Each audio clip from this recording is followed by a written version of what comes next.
The universe of Final Fantasy XV is a weird and glorious train wreck. Unlike the other games in the franchise, you couldn't just play the game and say you got the complete experience. 15 had a tie-in CGI movie, 6 episodes of anime, spin-off games, demos with unique story elements, trailers, and DLC, all with unique fragments of story content that made up for a fractured experience. Many have complained that the main game feels incomplete, and it's hard to shake the feeling that dividing up the plot into dozens of products like this was a cynical cash grab. The full experience was strewn across different media like an inscrutable jigsaw puzzle, and that turned a lot of people off. I've been a lifelong fan of Final Fantasy. Many of the games had a profound impact on me, and some are still among my all-time favorites. But Square Enix has been milking the franchise dry for more than a decade, with countless spin-offs that never rose to the same level of ambition as the main games. FF12 wasn't for me, I'm not into MMOs, and 13 was critically panned. So by the time 15 came out, I was hungry for something to fill that void. So, even though FF15 had a mixed reception, I decided to engage with it and its universe on its terms, and to try and appreciate whatever it could offer me. Now that the epilogue novel, Final Fantasy XV Dawn of the Future, has been released, 4 years after the launch of the game, we can finally say the story is done. And so I want to go over the ups and the downs of my experience with the completed Final Fantasy XV, and talk about what it meant to me. This will be a long and very indulgent narrative summary with quippy asides, commentary, and analysis. I won't be talking about the gameplay except in how it reflects on the story. If you want a more robust commentary on this title as a game, I would recommend Super Eyepatch Wolf's review. And Super Butterbuns also has a fun video, and Resonant Arc has a lot of interesting videos about the development of the game. I'll include links in the description. So, the first thing people like to point out about 15 is that it was in development hell for 10 years. Announced in 2006 and released in 2016, there's a lot to gossip about with the production, but other videos cover it in detail, and I'd like to focus on the highlights. 15 was initially conceived as Final Fantasy XIII Versus. At the time, Square Enix had poured a lot of money into the development of Final Fantasy XIII and committed to this idea to create a sub-series of Final Fantasy called Fabula Nova Crystallis. The concept was each game would have a distinct universe, but would share themes and mythology. I can't say I fully understand the motive behind making this sub-series, other than the ambition of having games in the franchise connect in a more meaningful way. Prior Final Fantasies shared monsters, summon creatures, story motifs, and naming conventions, but were self-contained stories with occasional sequels of variable quality. The Fabula Nova Crystallis games, in practice, were no different. Maybe they started closer to each other conceptually than the older games, but when all was said and done, they were about as distinct from each other as all the other Final Fantasies were.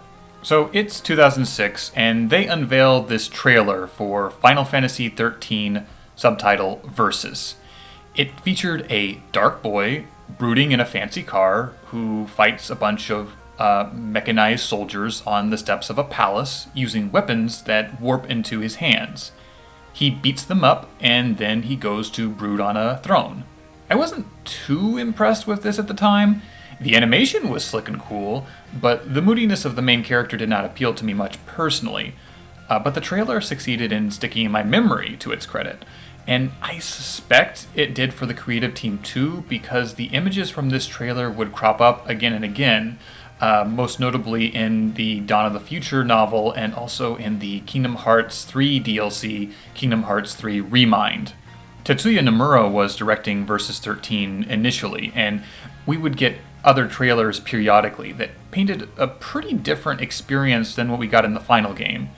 In 2013, after 7 years of development, Nomura was pulled off of Versus 13 to focus on Kingdom Hearts 3. Hajime Tabata was made the new director, putting him in a place of needing to reconcile all the old ideas and assets and wrangle them into an actual finished product. Versus 13 was rebranded as Final Fantasy 15 at E3 of 2013, possibly because Square Enix had poured so much money into the project that they had to double down and make it a full flagship entry in the series. Leading up to the release of the main game in 2016, we got the Platinum Demo. I didn't get to play this, and it's been delisted from the PlayStation Network now, but it was this technical showcase for the game engine. But it did have a story. We follow this child named Noctis in a dream world, and he's accompanied by this green fox, a dream guide named Carbuncle, who, like all dream guides, communicates with you exclusively through smartphone text messages. You navigate a few environments, a forest, a giant bedroom, the exterior of the palace, and fight a few monsters. It lets you play with lighting effects, drive around a toy car, turn into a giraffe, the usual for demos like this. The only lasting story impact is that we see a scene of Noctis' father, King Regis, placing a figurine of Carbuncle by the bedside of a sleeping Noctis. He mentions Carbuncle will protect him, but that Noctis is king of his own dreams. These words of encouragement inspire Dream Noctis to turn into an adult, kill a big demon, and then climb into his dad's cool car before driving away to safety. The Platinum Demo doesn't have a lot of story relevance. Later media would reveal that Noctis was bedridden here because he was attacked by a demon. The optional tutorial in the main game does bring Carbuncle back, and if you gave him a different name in the demo, you got to keep that name in the main game.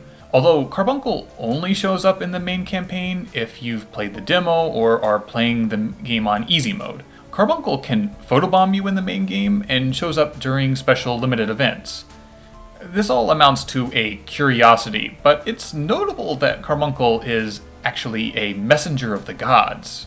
So, coming up on the release of the game itself in November of 2016, there was a tie-in movie, Kingsglaive, released, the anime Brotherhood, and a small brawler game, A King's Tale, offered initially as a pre-order bonus and then later released for free. Kingsglaive was the biggest and most visually impressive piece of this prelude content. The problem is that, like every Final Fantasy film released before it, it was bad. Not only was it bad, it was mind-meltingly bad. At the time of writing, it has a Rotten Tomatoes score of 12%, and it very much deserves that rating. Out of any piece of the Final Fantasy XV franchise, this is the worst part that has major story significance. I strapped in to watch the film knowing it was bad by reputation, but being dead set that I wanted to experience the totality of the Final Fantasy XV story so that I would not be left wanting for any puzzle pieces. The film opens on narrative exposition explaining the broad strokes of the setting. The kingdom of Lucius has possession of a magical sacred crystal with special powers, and the technologically advanced kingdom of Niflheim wants it real bad. So Niflheim starts conquering everything in between itself and Lucis, driving King Regis to erect a big magic force field around the capital city of Insomnia. During all of this, good King Regis takes his son Noctis to the kingdom of Tenebrae to help him recover from a grave injury. This is explained at roughly the same pace that I just rattled it off, so the film doesn't really give you a chance to emotionally anchor yourself to what is happening, or even get a handle on all the proper nouns being thrown at you. This kind of exposition is tempting to do when you have a lot of fantasy politics to explain up front, but this issue of not grounding the audience emotionally into what's happening persists throughout the rest of the film. This isn't established very well here, but while Prince Noctis is in physical rehab here in Tenebrae, he becomes good friends with Lady Lunafreya. She's this girl, a few years older, who is training to become an Oracle of the Gods, on orders to help Noctis fulfill his destiny. We will be told at various points across this franchise that these two are in love, but you wouldn't know it based on any shared on-screen chemistry.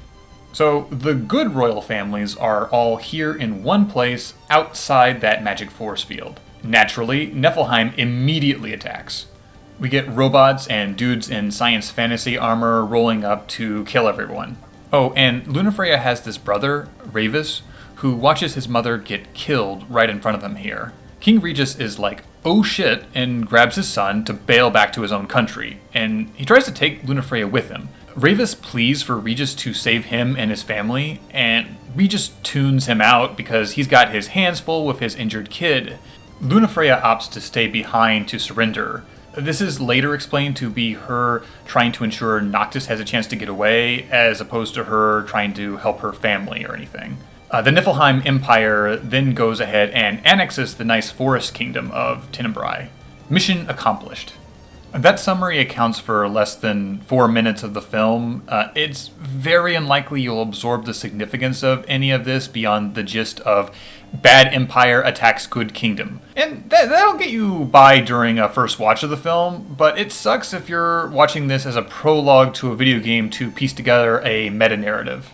So King Regis escapes to his force field city, and we time skip 12 years. In that time, Regis creates an elite military group called the Kingsglaive, who are blessed with special powers thanks to Regis and his royal connection to the magical crystal. The signature move of the Kingsglaive is this ability to teleport their weapons to their hands and also to warp strike, where they throw their weapon and teleport themselves to where the weapon lands. This is one of the cooler design elements of 15 in general, since it gives the good guys this special maneuverability where they can hurl their weapon multiple times to get across impossible terrain. They also have boring regular magic, like lightning and fireballs, etc. Only people who have a connection to the king can do this stuff. Niflheim, on the other hand, has access to Magitech, a name referencing magical technology from Final Fantasy VI.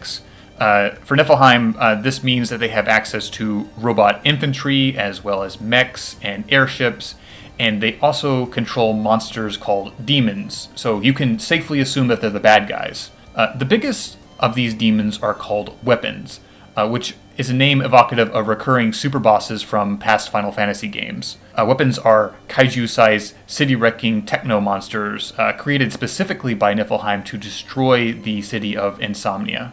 We're introduced to the protagonist of the film as Niflheim is wiping the floor with the Kingsglaive, forcing them to retreat. Our main guy is Nyx Ulrich, this stoic soldier type with a voice like wood who is friends with a bunch of equally wooden soldiers. Nyx demonstrates his heroism by saving his squatty, Libertas, who gets hobbled by a leg wound.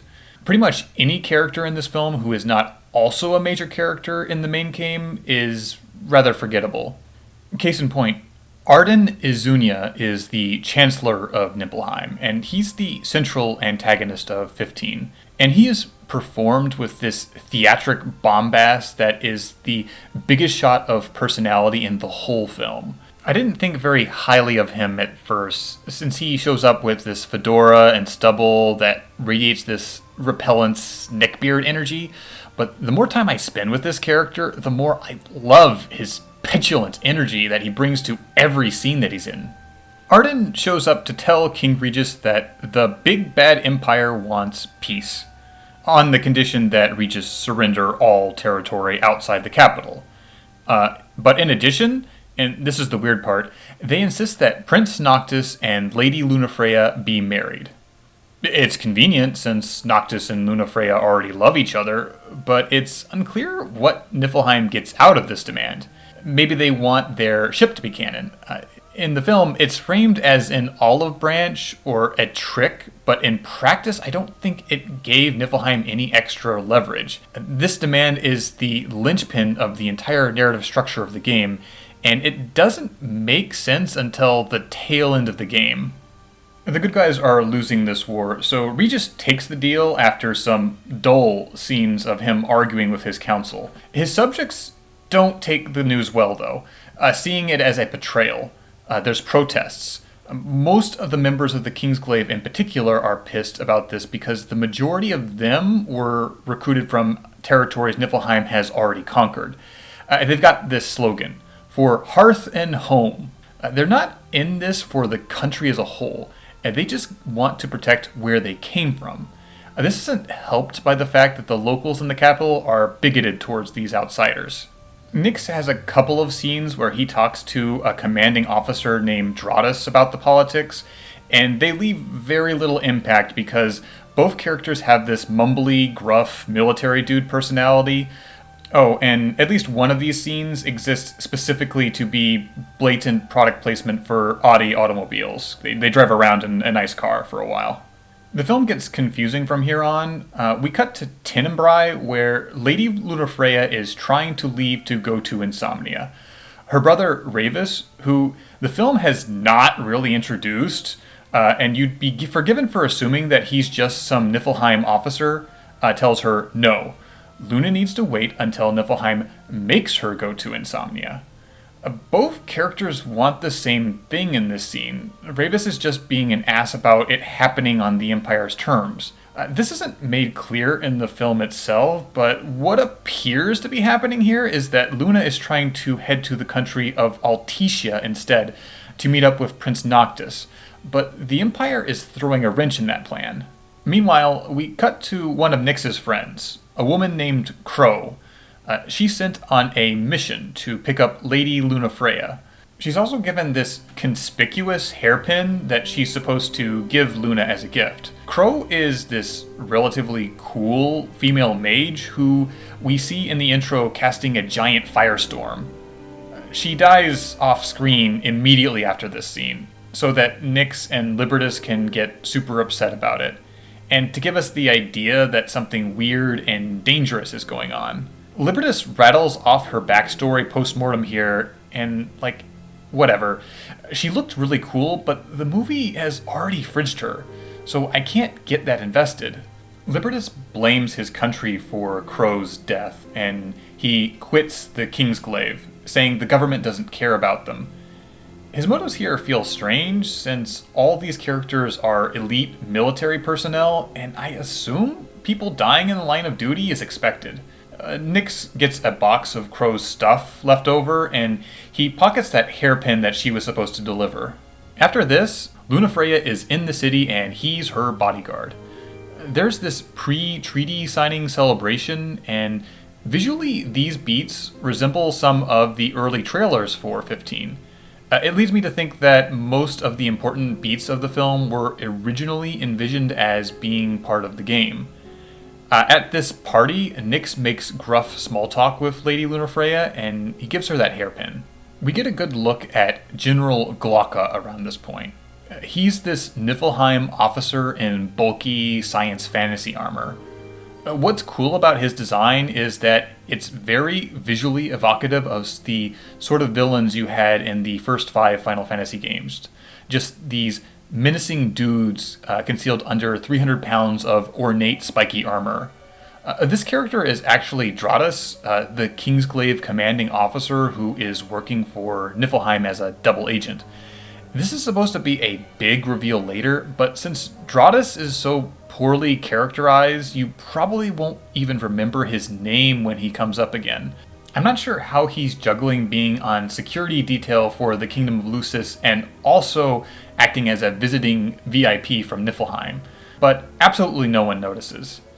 In this part of the film, Glocka makes a point to menace Lady Lunafreya, telling her she will do as they command. This is only used to illustrate Niflheim as evil, since up to this point, Lunafreya has been 200% compliant with all of Niflheim's demands. Elsewhere, Libertas is off being disillusioned with his government. Relatable. He seeks out this underground resistance movement of rebels who are opposed to the kingdom signing the peace treaty. He gives them a bunch of security information on the citadel, the palace of King Regis, and for some reason, Libertas thinks this will have 0 consequences. The next day, we get this scene where Nyx gets this call saying that Lady Lunafreya isn't with the Niflheim retinue like she's supposed to be. We're also told that Niflheim warships are approaching the city. Based entirely on conjecture, Nyx deduces that Niflheim is welching on the deal and is taking Lunafreya out of the city via airship. We are blasted with this information all at once, and it is pretty disorienting, especially because it's not even clear why Niflheim would want to be so possessive of this bartering chip. The only thing the good guys do up to this point is acquiesce to their demands. Anyway, Nyx barges in on King Regis and is like, dude, Luna's gone and airships are coming. And Regis is like, ugh, I knew this had happened. Go rescue her. And Nyx is like, alright. So Nyx and the lads go Naruto running through the woods and they warp strike their way onto the enemy airship with Luna on board. While on board, the Kingsglaive members start killing each other, and it's revealed that the majority of the team have turned traitor, and they've decided to side with Niflheim. Yikes! Back at the treaty signing, we have what might be my favorite scene. King Regis and the Niflheim Emperor Aedalus make a bunch of veiled threats and bluffs at each other about what's going on. They're not even subtle about it, but it's fun seeing them posture about who's more in control of the situation. During this, the Resistance members use the info that Libertas gave them to sabotage some computers or something, and this causes the force field around the city to deactivate. Niflheim forces immediately roll in, and some Magitech robo-soldiers burst in through the ceiling to crash the treaty signing. We get a flashy standoff where the Niflheim officials point their guns and Team Regis summon their magic swords. Most of Team Regis bites it right here, since the king can only manage to throw up a couple of personal force fields before the shooting starts. On the airship with Nyx, a demon octopus is attacking.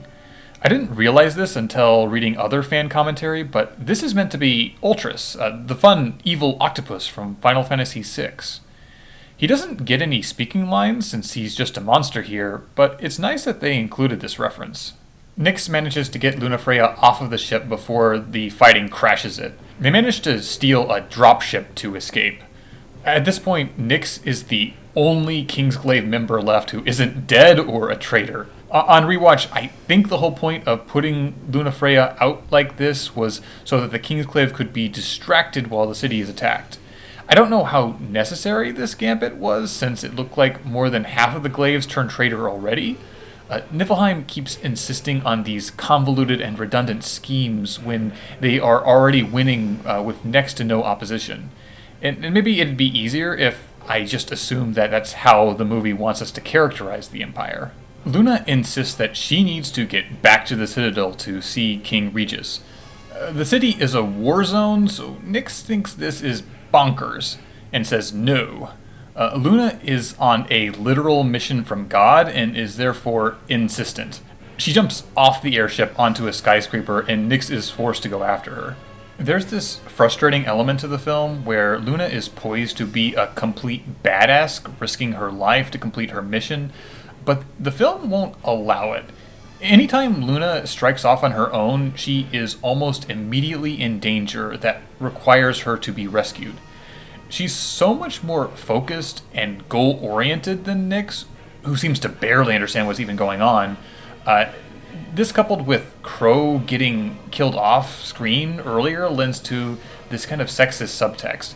The film wants to damsel Luna as much as possible, but I find myself rooting for her more than any other character in the movie just because of how ballsy she acts. It's around here that the film descends into a visually exhausting CGI action meltdown. Robots and demons and giant weapons start wrecking the city.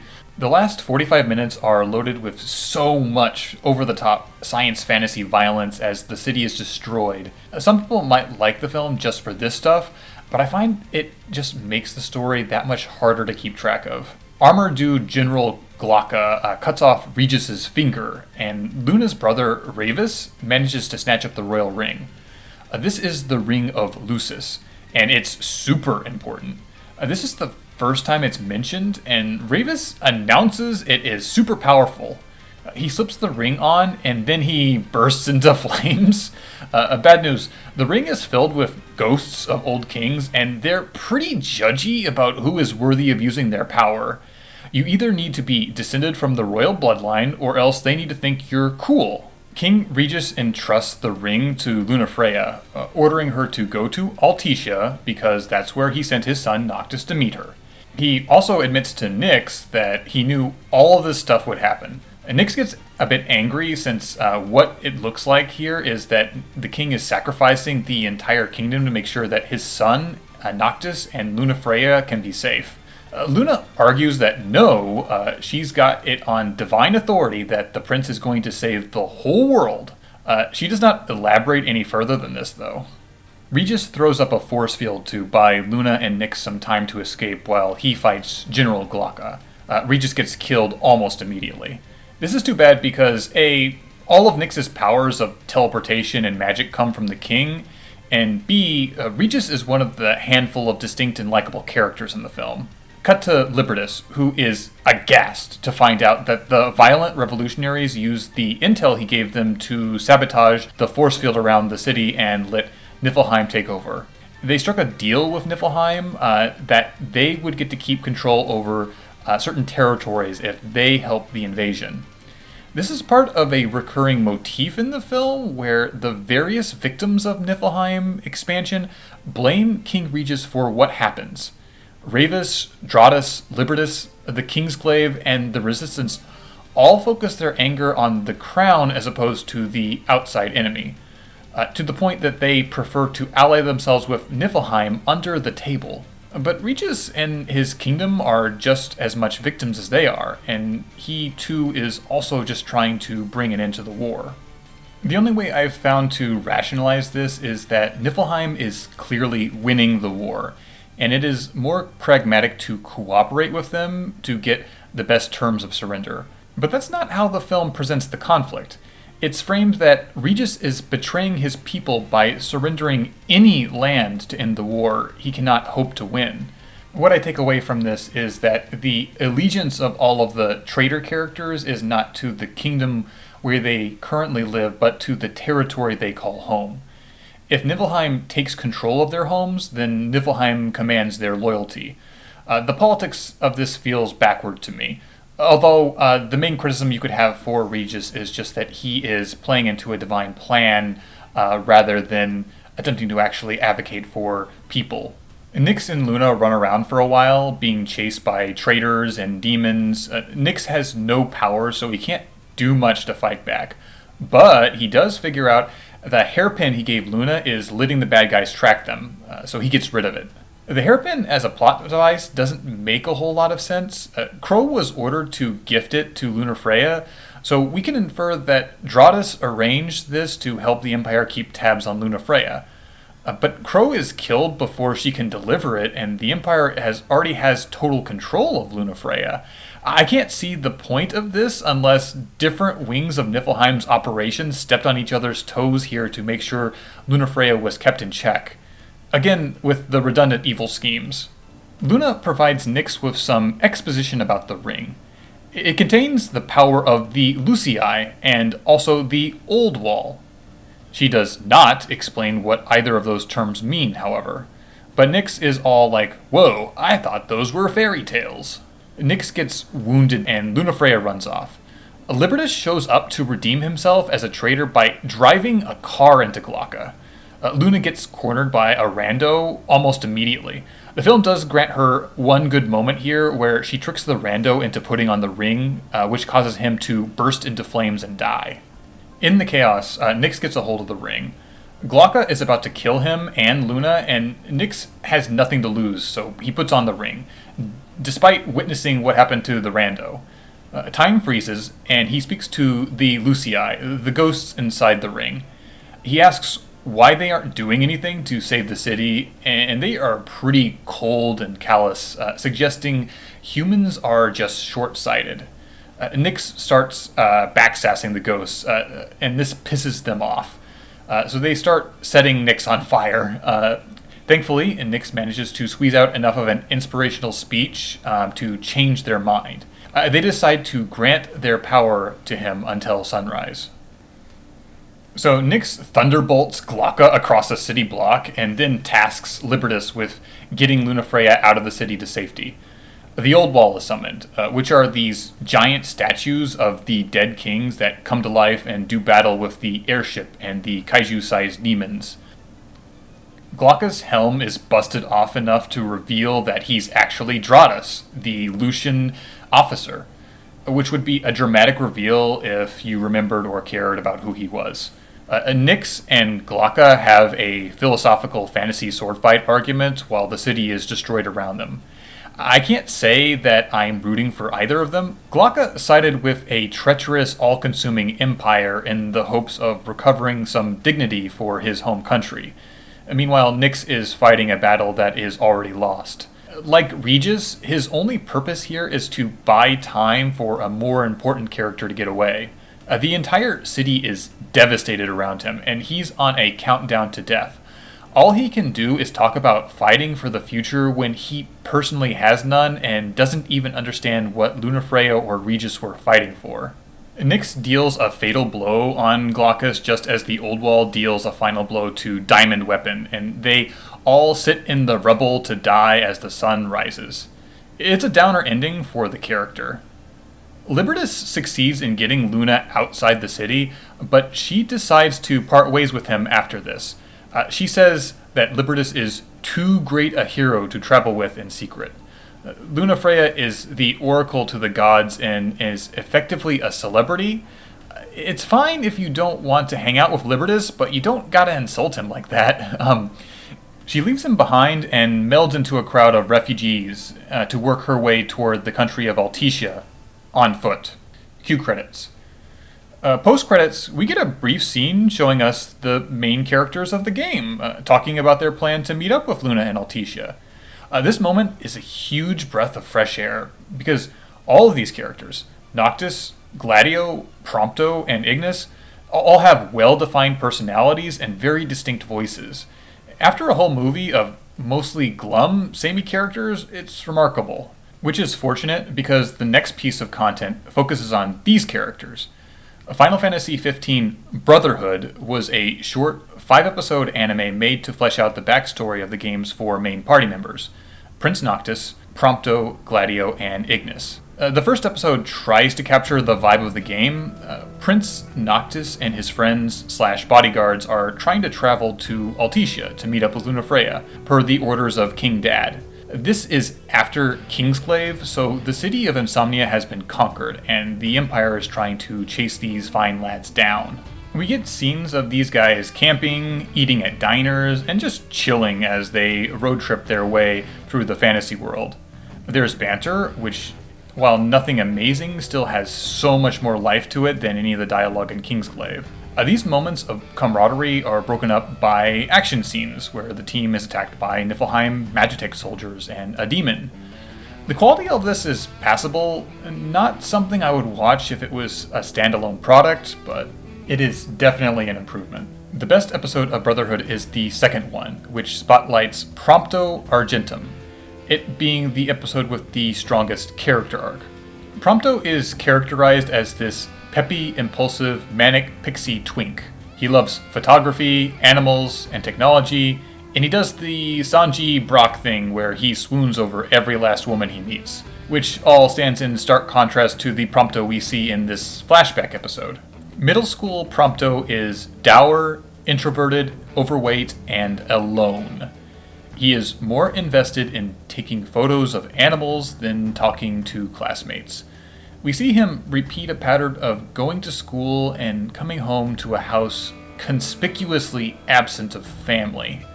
This changes when he finds an injured white puppy on the street. This is Prina, one of Lunafreya's pet dogs, who we learn in later media are messengers of the gods, and it's never made clear how a messenger of the god got injured exactly. Prompto is a sensitive sort, so naturally he nurses the dog back to health. Prina then vanishes, reappearing at Lunafreya's home an entire continent away. Lunafreya sends Prompto a thank you letter, and in the letter makes the unfounded assumption that Prompto is friends with Noctis. Prompto fetishizes this letter. He sniffs it, and he keeps it in a protective tin. What's troubling is that this indirect contact with a princess becomes the single most defining aspect of his life. If the letter assumes he is friends with Prince Noctis, then by the gods he needs to become friends with Prince Noctis. Since Prompto is lucky enough to attend the same school as Noctis, he tries to approach him.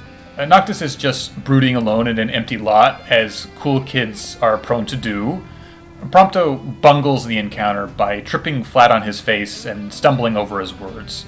Noctis tries to help him up and complains about Prompto being too heavy. What Prompto takes away from this botched attempt to make friends is that if he wants to be friends with Noctis, to fulfill the assumptions made by the princess, he must change his body and his personality. Prompto throws himself into an exercise and diet routine and makes slow and steady progress reshaping himself. By the time high school rolls around, a transformed Prompto swaggers up to Noctis, now charismatic, cool, and confident, and asserts that they should be friends. The dedication to self-improvement demonstrated here is admirable, but what bothers me is the motivation behind it. Beyond his enduring love for animals and technology, this Prompto is a completely different character. It's possible that he was so depressed at the start of this flashback, and that kept him from being the bubbly person we see later. But that's not what I take away from this. Prompto identified that he needed to change his body and personality to be friends with Noctis to conform to expectations placed on him by a girl. This new personality reads as performative. There are hints that this isn't true, of course. Noctis recognizes Prompto even after his transformation. But it's not like Noctis sought out Prompto's friendship. He let Prompto come to him. I was a super introverted fat kid growing up, so I identified pretty strongly with Prompto in this episode. Aside from the weird letter sniffing, anyway. In my experience, losing weight and training yourself to socialize does not change who you are on the inside. It's the stuff you do to adapt and better yourself. There's this element of fat and introvert shaming here, implying that you should just put the time in to make yourself likable. On the other hand, Prompto has this thread of insecurity in the main game where he self-deprecates about being a low-born person, unworthy of the employment and friendship that he currently enjoys. There's some major plot twists for Prompto I'll talk about later, and the episode Prompto DLC gives us a much better look at the inner sadness of the character, but I'll mention that some of the reveals strain my suspension of disbelief. The fact that Prompto happens to encounter an injured Prina by chance on top of later revelations is a coincidence that is overly convenient for the writer. I'll have less to say about the remaining episodes of Brotherhood. Episode 3 spotlights Gladiolus Amicita.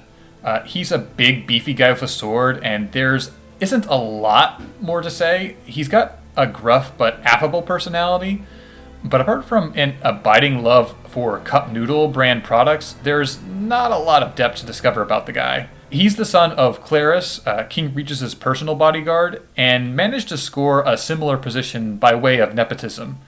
Gladio's name is evocative of the word gladiator, which is fitting, but actually his name and the name of his sister Iris both refer to flowers.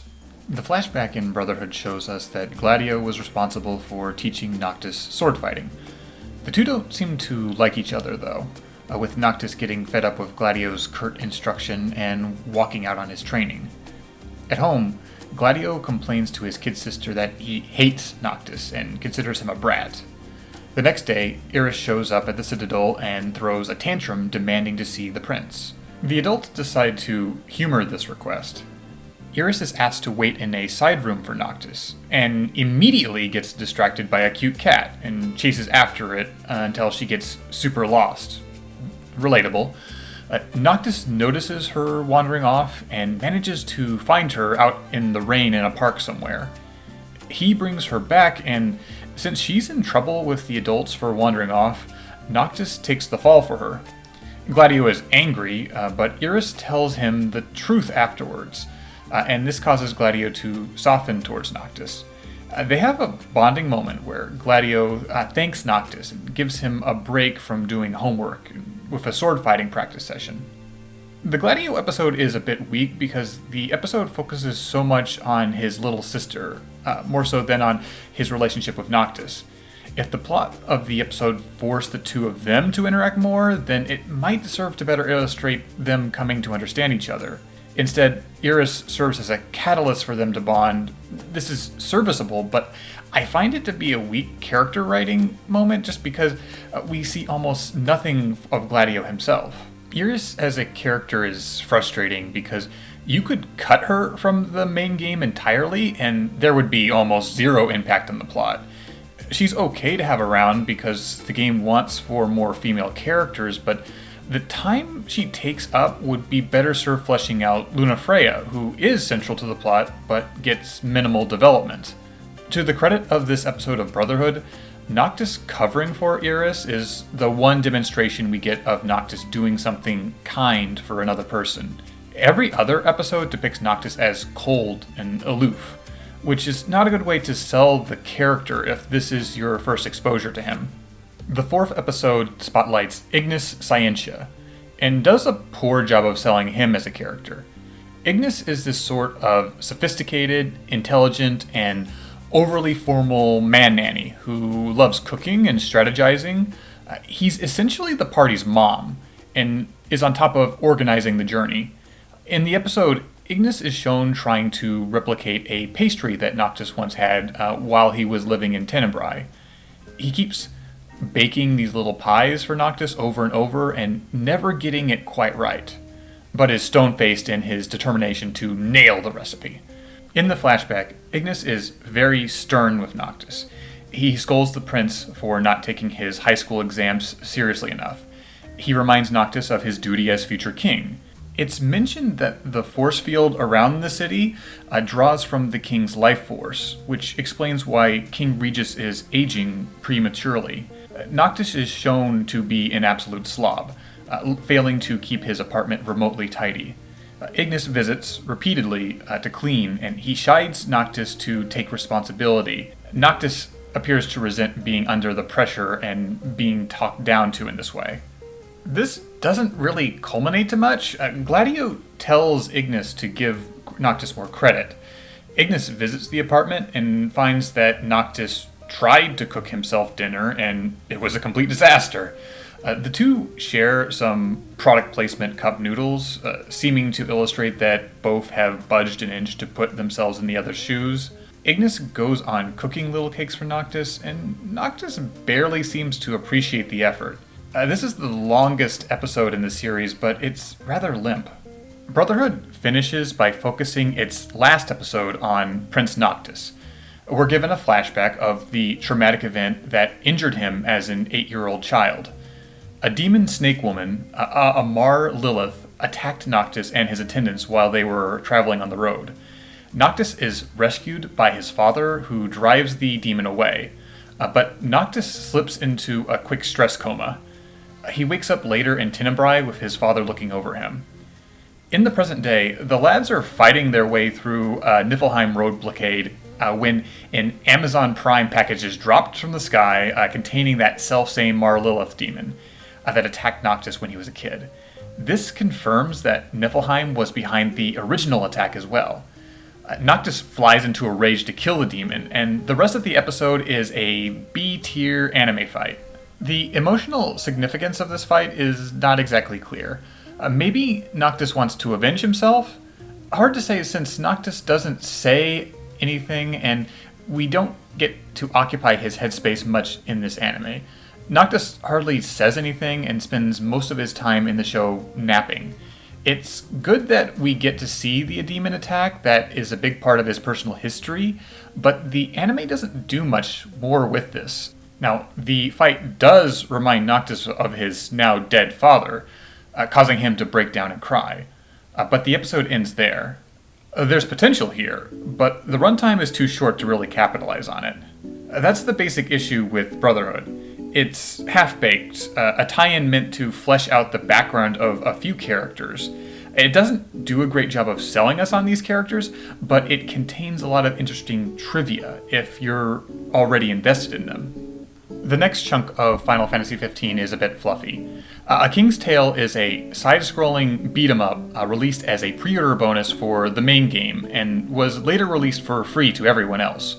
In it, King Regis tells a child Noctis an embellished story about his past to help him go to bed. Ultros, the kooky demon octopus, tries to steal some crystals, which are not the magic crystal, just some crystals, so that he can control the gods.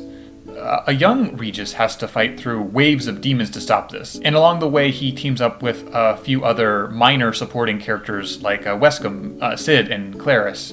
It's a little neat to see these characters as young men, but that's about the only narrative worth the game has. It's a fun, janky Flash game style novelty, and that's fine. The last piece of content I'll talk about before getting into the game proper is Final Fantasy XV Prologue, Parting Ways. It was an audio drama released in Japan, and a transcript was translated for the West. It's a very dry read and worth skipping because basically nothing of significance happens. The main party members are preparing to leave the city of Insomnia on their orders to meet Lady Lunafreya and Altissia. We get a scene where Noctis and Ignis talk about why they are riding in this car and not the usual car, and one where Noctis packs his carbuncle figurine and his sword for the trip. Ignis fusses over what supplies to bring. There is an odd scene where Libertas from Kingsglaive and Iris cross paths, and Libertas encourages Iris to call Noctis to wish him a safe journey. These are all scenes about logistics, or explaining why characters are where they are before the game starts. The only scene I find interesting is that Prompto tries to visit his foster parents to show them his new clothes, and they aren't even home. It further highlights what an empty home life Prompto grew up with. Otherwise, I think this prologue exists more to let us listen to the voice actors playing off each other rather than because it offers any meaningful story content. And having a transcript instead of the voice actors means that there's basically no point to read this. So now that we've done all our homework, I can actually start talking about the video game this is all in service of. And honestly, the opening of Final Fantasy XV blows all this other stuff out of the water. King Regis tasks Noctis and the boys with traveling to Altissia so that Noct and Lunafreya can get hitched. Noct plays the departure coolly while his father frets. They take off in the Regalia, a fancy high-end royal car we spend much of the game in, and it promptly breaks down on the side of the road. So the first gameplay moments of Final Fantasy XV are you pushing your car down the side of the road while you and your bros banter and bicker at each other, while Florence and the Machine's Stand By Me plays in the background to communicate their camaraderie in the face of hardship. The backstories of these characters aren't spelled out here, but each of their personalities is illustrated beautifully by their casual dialogue and winning vocal performances. And that's the mood. That's the Too Long Didn't Read of Final Fantasy XV. 4 friends and a car on the road just trying to get somewhere, but the trip is the point. We could have skipped all that expository expanded universe content and gotten everything that matters right here. The thing is that the majority of Final Fantasy XV really isn't about the plot. It's in the moment-to-moment gameplay of driving in cars with boys. You go camping, you go on monster hunts for spare cash, you fish, you ride chocobos, you cook, you find new recipes, and all that can be interrupted by the Niflheim Empire crashing the party to hunt you down. But that's just one more random encounter. Even though the plot is urging you to get around to saving the world, the atmosphere of the experience is dominated by distractions, tedium, and good times on an endless open road trip. The soundtrack of the game is phenomenal. That might sound obvious since basically every Final Fantasy has an amazing OST, but there's this anxiety with every new game since the series composer Nobuo Ematsu moved on. That fear is unfounded though, as Yoko Shimomura delivers music that lives up to the franchise's lofty history. My only complaint is that even though the soundtrack is full of sweeping orchestral epics and dramatic battle chants, the bulk of what you wind up actually hearing is that twangy, lazy energy of a roadside diner. These two sides of Final Fantasy XV's personality clash, and how you feel about that will depend on what you want out of the game. This is the first Final Fantasy to offer an open world, and I suspect this was a big part of why the game took so long to develop. The abstract of the plot suggests that this game ought to be a linear story-driven adventure in the style of past games, peppered with twists and character drama. And the game offers that, but it is largely partitioned off past a point of no return once the boys succeed in leaving the sandbox area of the game and crossing the ocean. On the far side of the sea is a funnel of plot and hardship leading into the dark climax of the story. The game feels lopsided because of this. This bulbous open world is stitched onto the side of the usual Final Fantasy plot, and eats up most of the runtime. When we work our way around to the roller coaster that is the third act, the game has no choice but to race through the plot beats as quick as it can. Maybe Final Fantasy XV would have been better if it ditched the epic story in favor of a framing device that let you focus more on the chill adventure. A lot of people complain about the third act of the game, but I confess that for me, Final Fantasy XV is at its most interesting when I am trying to take its absurd plot seriously. The lazy, free-roaming portion of the game is so tonally different than the rest of the experience that it doesn't even feel like the same universe as Kingsglaive. We heard so much about civil unrest in that film, and it might as well not have happened. I can't begrudge this too much. Prompto, Gladi, and Iggy are all charming as hell, and to have around, and the gameplay and the banter serves to make me care about them in a way that Brotherhood failed to. The world of Eos is beautiful, with an interesting blend of modern day and high fantasy. It's eye-catching, even if the logic behind how the world works isn't always well thought out. Probably one of the biggest treats of having Final Fantasy as an open world is seeing classic monsters rendered as natural parts of the environment, like Garula, Kuril, Tonberry, and even Cactuar. My biggest gripe about the gameplay is the waiting. Despite the world being huge and well rendered, you spend most of your time commuting between quests in your car. You can fast travel, but the load times are formidable. It does aid the general vibe of the road trip, but I find that ditching the car to explore via Chocobo to be more immersive. But there is little reason to do this since all the major points of interest are near the roads. As beautiful as the game looks, and as charming as your party members are, there is a certain awkwardness to the cutscenes and the interactions. Conversations and cutscenes will have a strange pause, especially when selecting dialogue options.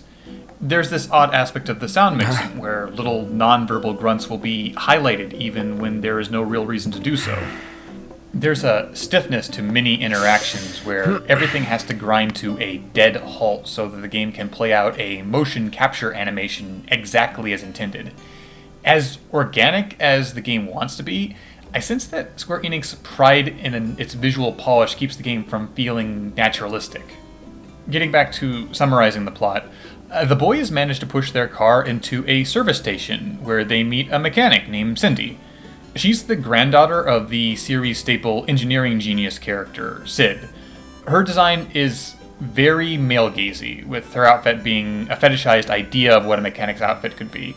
This was a letdown for me because the Final Fantasy franchise is normally ahead of the curve when it comes to strong female character representation. Cindy as a character is shallow, but fine if we don't dwell on the pandering nature of her design. She repairs the car and helps set up a tutorial on monster hunting as a means to make money. Umbra the dog shows up, who, like Prina, is a messenger of the gods in service of Lady Lunafreya. Luna and Noct haven't seen each other since Noct was 8 years old, but they've been having Umbra magically deliver a notebook back and forth so the two of them can communicate with each other. This is a world where cell phones and text messaging exists, but I guess Lunafreya is old-fashioned enough to prefer messenger dogs. The game will allow you to select a short and very terse message to send to Lunafreya on occasion, and these interactions are often so limited that it's hard to buy into the idea that these two characters are in love. We are told that they love each other, but the game does a better job of illustrating Ignis' love of cooking. Luna and Noctis will barely interact throughout the game, which exasperates how much of a sausage fest the game is. With the car fixed, the boys head to the dock town of Golden Quay, where they intend to take a ferry to Altissia. This is where they first meet Ardyn Izunia. He's just this overly theatric and cryptic guy hanging out on a dock like a weirdo. He says that the ferry won't show up until tomorrow. He instantly reads as a villain, in the same way that Seymour from Final Fantasy X did. So this attempt at a coy bit of foreshadowing comes off as goofy in a way I can't help but love. The gang crashes at a hotel and wake up the next day to the news that the capital city of Insomnia has fallen to Niflheim. Brief flashes of the Kingsglaive movie are spliced in here, but out of context, they serve only to confuse someone who made the wise decision to skip watching Kingsglaive. The gang races back home to find a military blockade at the city gates. You fight your way behind enemy lines and get close enough to see a skybox of the city on the horizon. The visuals here aren't really clear enough to really take in the damage, so I feel like this scene doesn't really hit as hard as it should. Noctis uses his phone to call Cor, a surviving member of King Regis's royal guard, who tells us to meet up with him. Since all we've done is look at the city from a distance, it probably would have been smarter to call someone else sooner. Cor also isn't introduced very well, even if you have done your homework, so you're kind of forced to pick up his role via context clues after this scene ends. The visual storytelling in this whole scene is pretty weak, despite how important the scene is. We then cut away to Lady Lunafreya talking to a mysterious attendant, Lady Gentiana. Luna shows her the ring of the Lucii. If you haven't watched Kingsglaive, then all this tells you is that Luna has an important ring, I guess. Cool.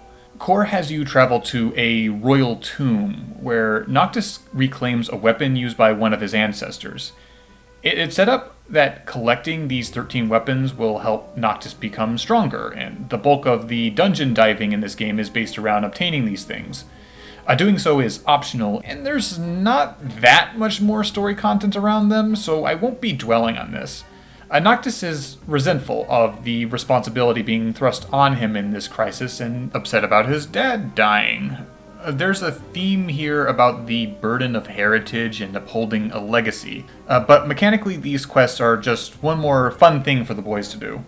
Afterwards, another cutaway shows us a Niflheim throne room, where Emperor Aedalus orders his military officers to recover the ring that Lunafreya escaped with. Ravus, Luna's brother, is put in charge of tracking her down, which may be a conflict of interest, but odds are you don't know about his relationship with her and may forget about this scene before the fact becomes pertinent. The crew rolls into the city of Lestallum to meet Gladio's sister Iris, who managed to survive the fall of Insomnia thanks to the help of some family servants.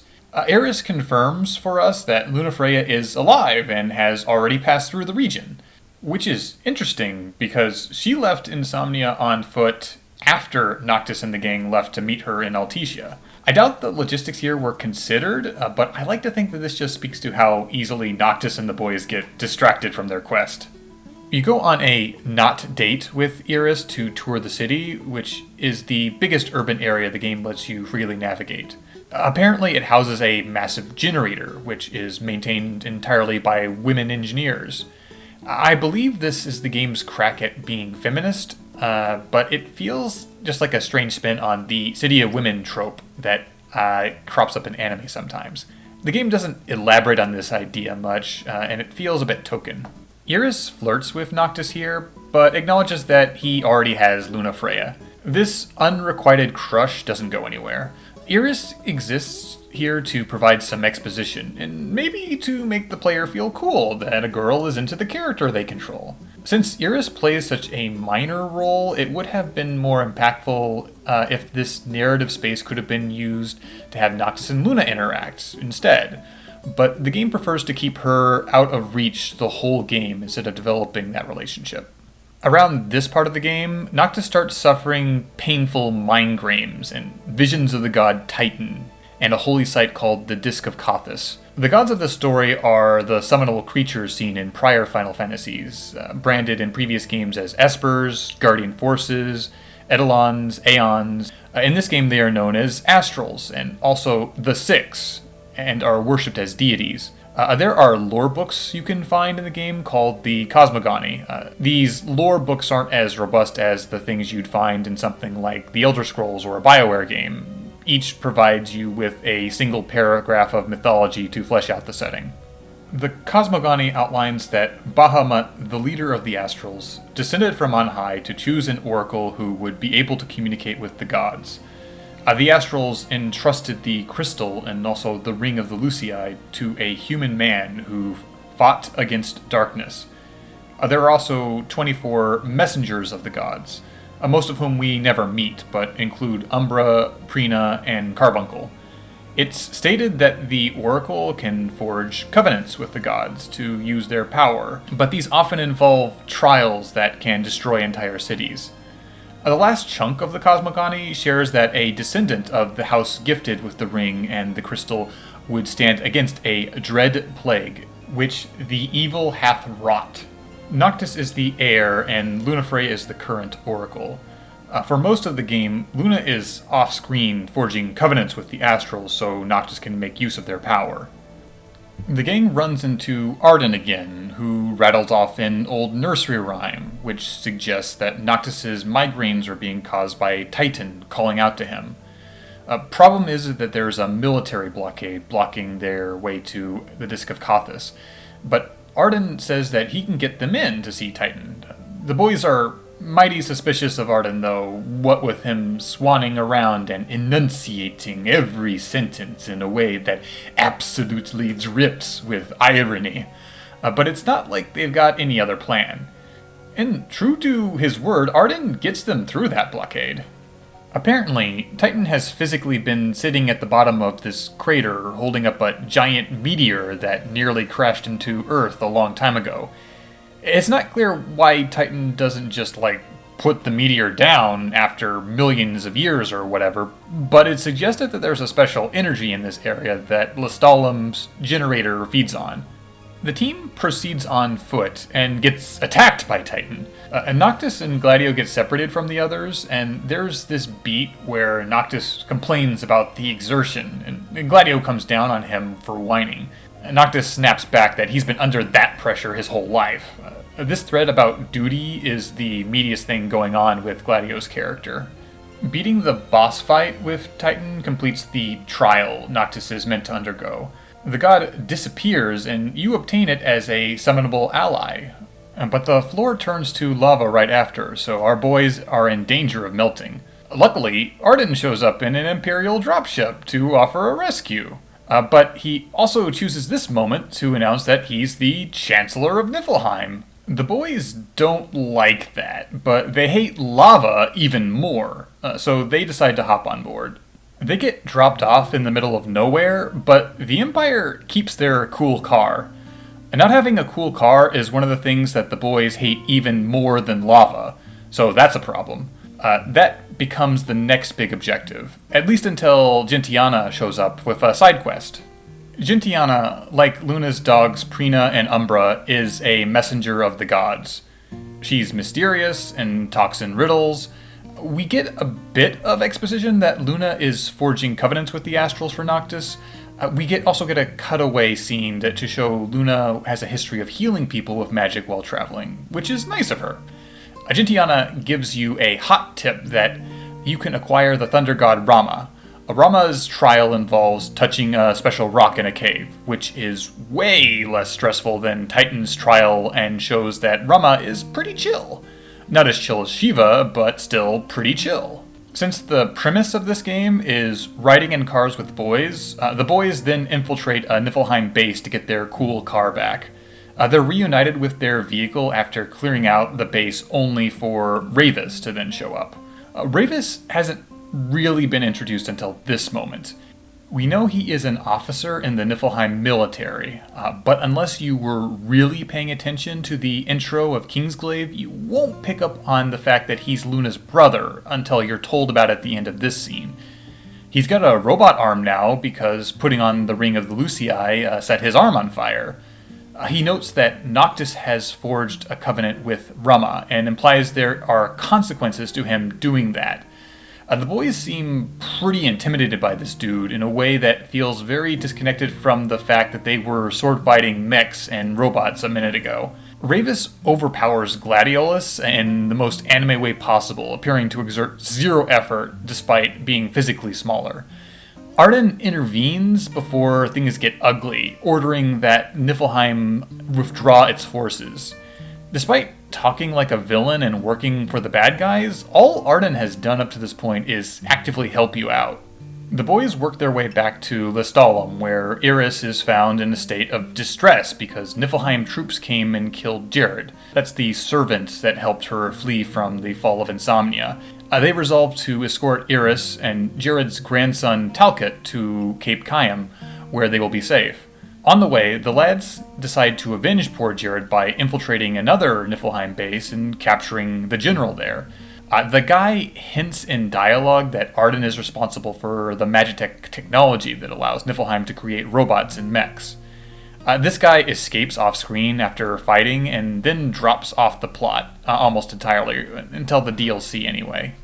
Before the team can leave the base, they are attacked by Lady Aranea Highwind. Aranea is a dragoon and a Niflheim officer and can hold her own against the party 4-on-1.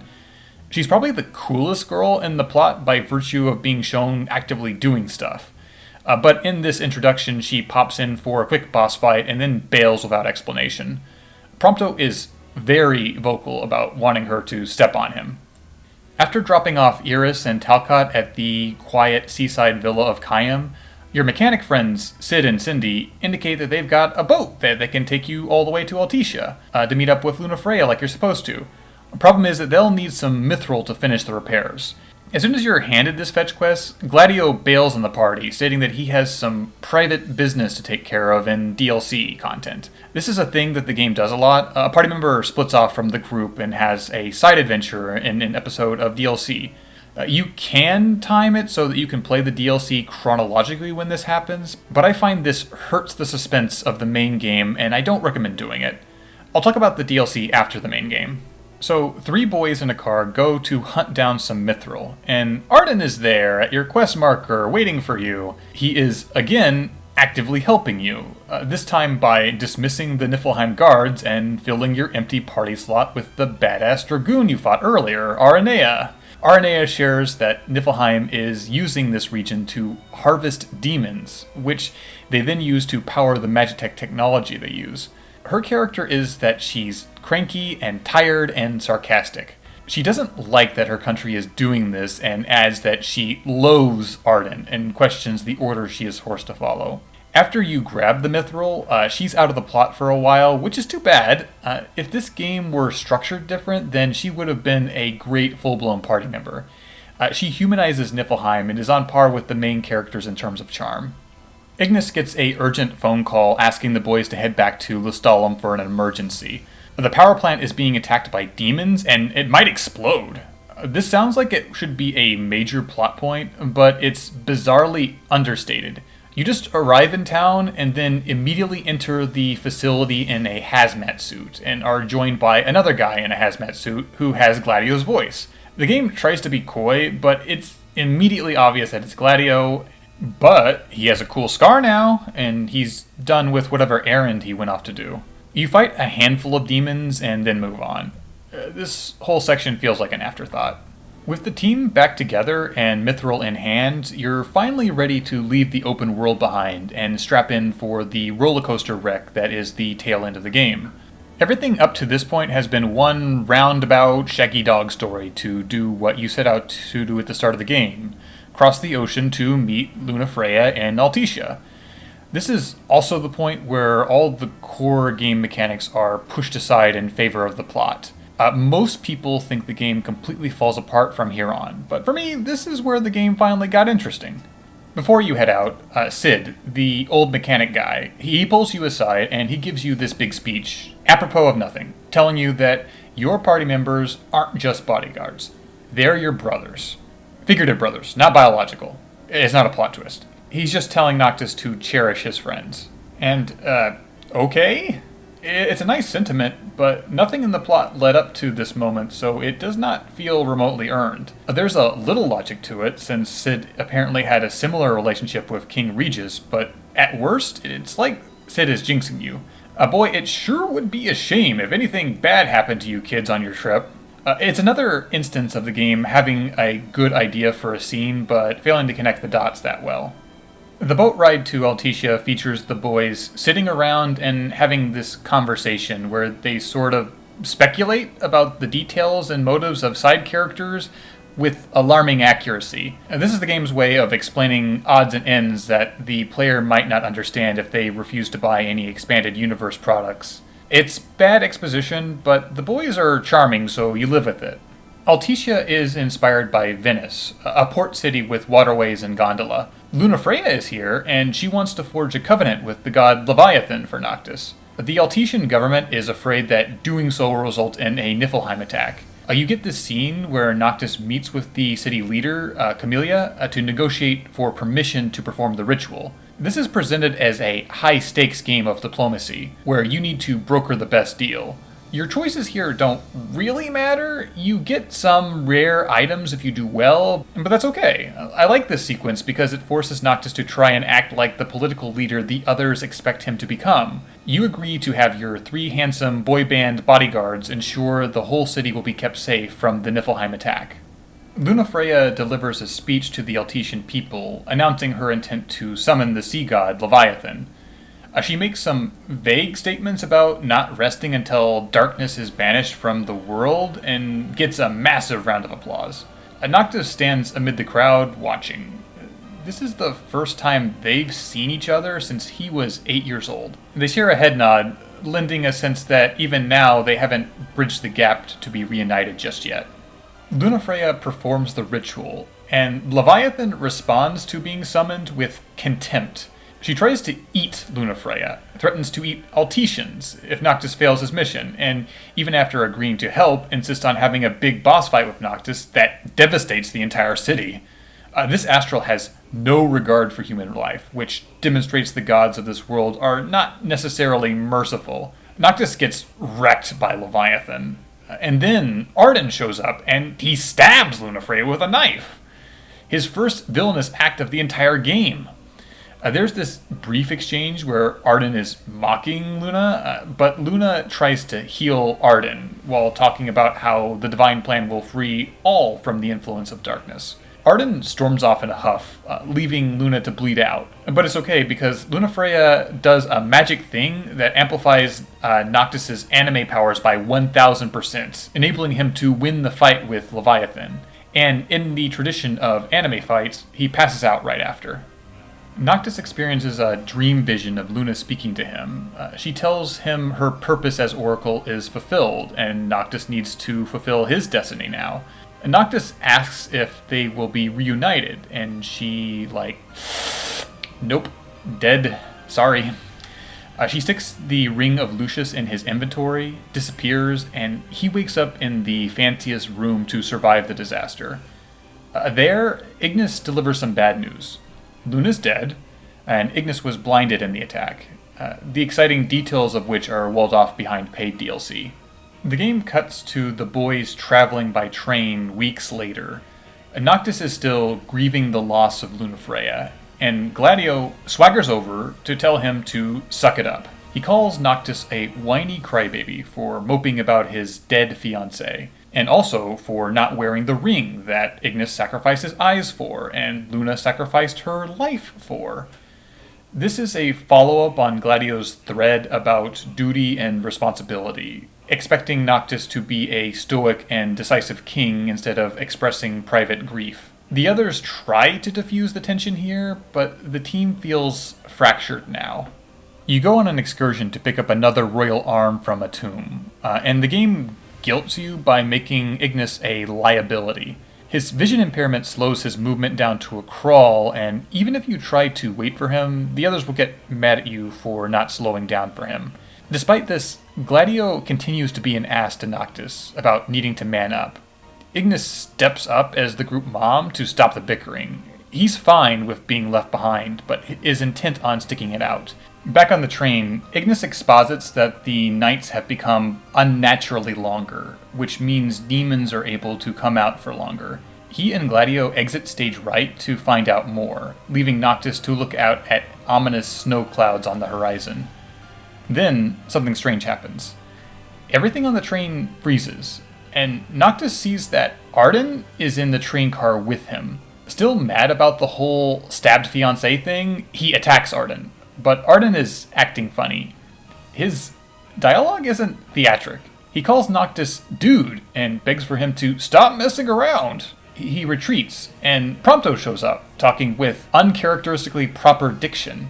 This culminates in a standoff on top of the train where Ardyn has Prompto at gunpoint. Noctis intervenes, knocking Ardyn off the train, only to discover this was an illusion, and he just knocked his bestie Prompto off the train. This orchestrated betrayal is awesome. It illustrates Ardyn as a manipulator and tests the loyalties of the party. It puts you in a position to worry about Prompto and regret your role in him getting left behind. This also sets up a third piece of DLC, and this one in particular I find to be more suspenseful to put off playing until completing the main game. After some monster fighting, the train arrives at the kingdom of Tenebrae. Lady Aranea is there, and is quick to notice that the team's in tatters. Prompto is missing, and Ignis is blind. She tells you that sucks, and suggests that you quit mopin' and keep hopin'. Aranea tells you that she and her men have deserted from Niflheim, and are now focused on evacuating civilians. This feels abrupt, but makes sense given her complaints about the Empire. She agrees to evacuate the civilians on your train, and lends you her subordinates, Biggs and Wedge, to drive the train the rest of the way to Niflheim's capital of Gralia. Biggs and Wedge are recurring names in Final Fantasy, usually assigned to minor soldier characters. Here, they are characterized with gruff Cockney voice work. We meet a servant of Lunafreya's here who is relieved to hear that we have the Ring of the Lucii. There's a cutaway flashback showing that forging covenants with the gods was taking a massive physical toll on Luna, and she begs her brother Ravis to deliver the ring to Noctis. He refuses, telling her it's her destiny to do it herself. This scene suggests that Ravis was secretly helping Luna behind the Empire's back. Ravis is barely in the game, and his motives are all over the place, so it's hard to tell if this is part of a character arc or if he was a double agent the whole time. But it's clear now that Ravis's chief concern was that the toll of forging these covenants was going to kill Lunafreya, and Lunafreya knew this and did not care. Afterwards, we get a scene where a little girl runs up to Noctis to rub salt in the wounds by telling you Luna was super excited to get married to him, and isn't it great that she's never been stabbed to death? Noctis is taken aback by this cheap shot at his emotions. The train rolls on toward the Niflheim capital through a region frozen over because the ice god Shiva was killed there by the Niflheim Empire. The game does not highlight this detail, hiding it in side content and codexes, but Niflheim was going out of its way to exterminate the Astrals one by one, presumably so that they could not pose a threat. This section of the game is very brief, and seems like it was meant to be much longer. The train stops, and you kill some demons, and then Ardyn shows up to taunt you again. Lady Gentiana, the messenger of the gods, then reveals that she is actually the goddess Shiva, or at least whatever is left of her. She turns Ardyn into an ice popsicle, hands Noctis a new weapon, and tells him that it's his responsibility to reclaim the crystal to purge the world of demons. With that, you've forged a new covenant, and she bails. Noctis takes the opportunity to shatter the frozen Ardyn into a million teeny-bitty pieces, but the guy shrugs it off and tells you that he's immortal. He lets you know that he's got Prompto held captive in the capital, and he dares you to come save your precious twink. There's a bit of exposition after this, clarifying that the crystal is supposed to be able to purge the world of demons. It's kind of muddy since even the characters don't seem to understand how this will work or even if the plan will work. This is a weakness of the plotting here. Your goals are often very loose, and you don't understand exactly what you're trying to do.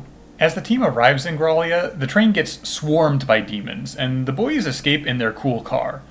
But as cool as the car is, it can only take so much damage, and it breaks down on the way to the Imperial Fortress.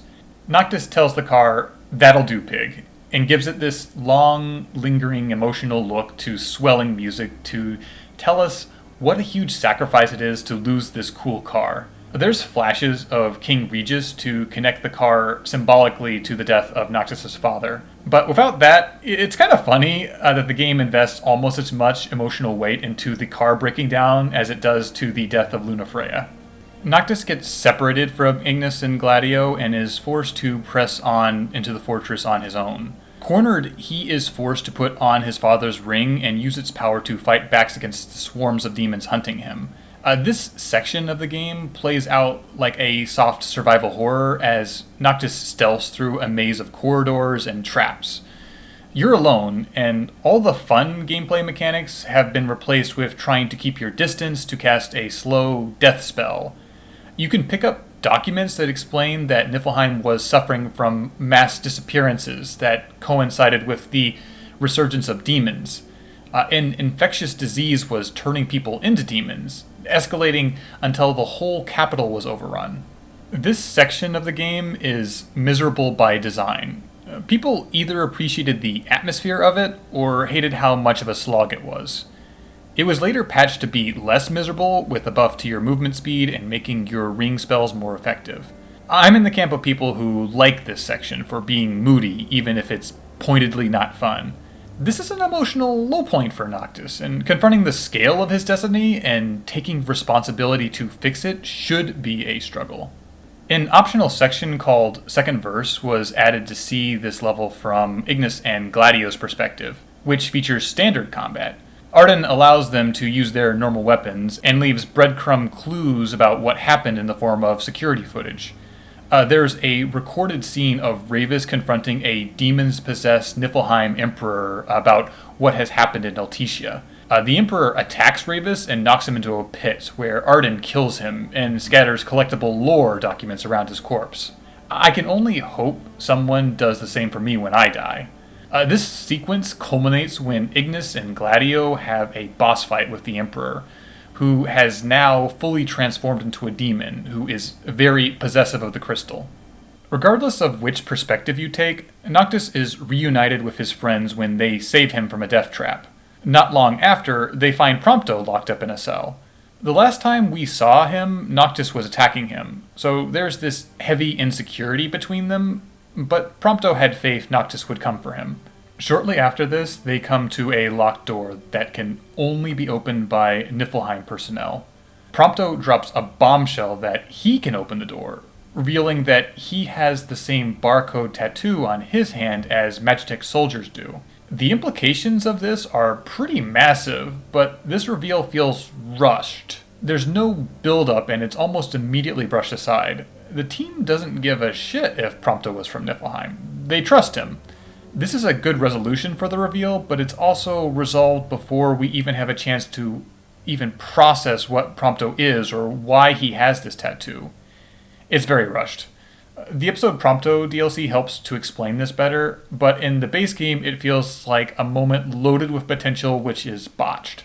Next, the team encounters a zombified Ravis, begging for death, whose body is turned half into a demon. You beat this boss fight and bring this uneven character to a final end, only for more and more waves of demons to descend. The boys shout for Noctis to push on and make a run for the crystal while they hold the hordes at bay. So you make a run for it.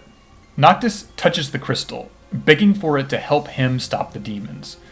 The crystal responds by grabbing hold of his arm and dragging him inside its big hole. It just straight up vores you. And then Ardyn sachets in, smug as ever, and decides to drop some lore bombs. However many hundreds of years ago, there was a disease that turned people into demons. And there was a dude who could cure it by taking the demons into his own body. This guy was then spurned by the gods and also his brother, a would-be king.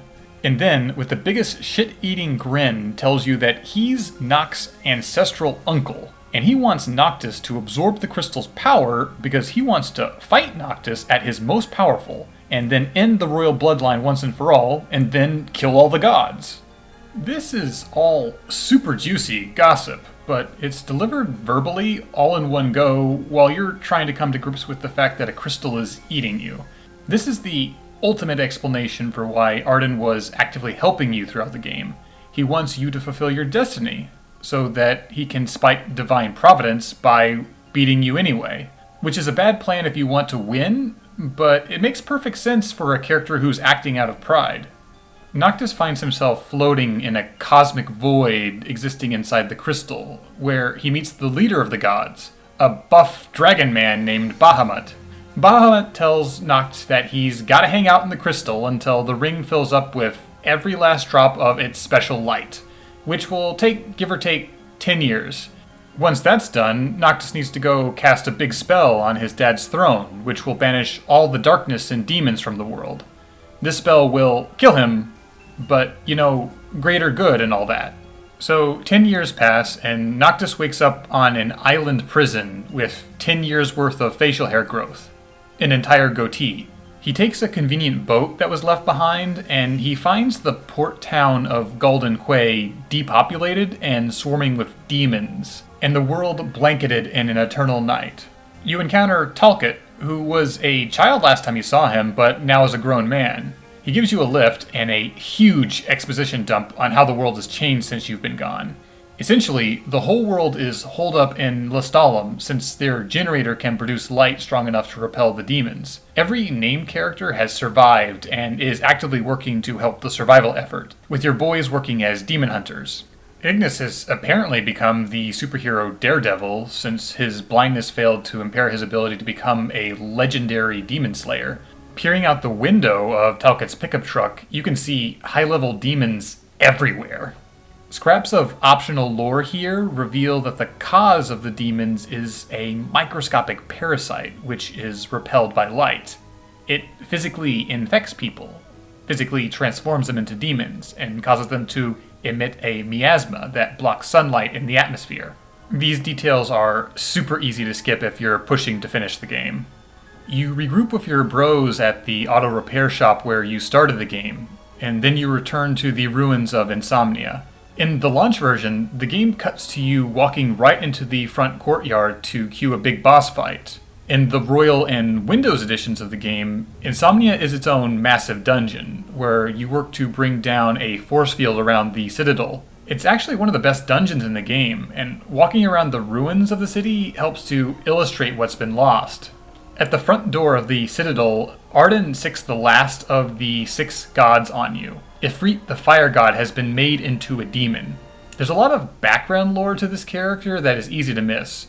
He gifted humans with fire in ancient times, which led to the rise of the advanced Solheim Empire, who produced the various ancient ruins in the game.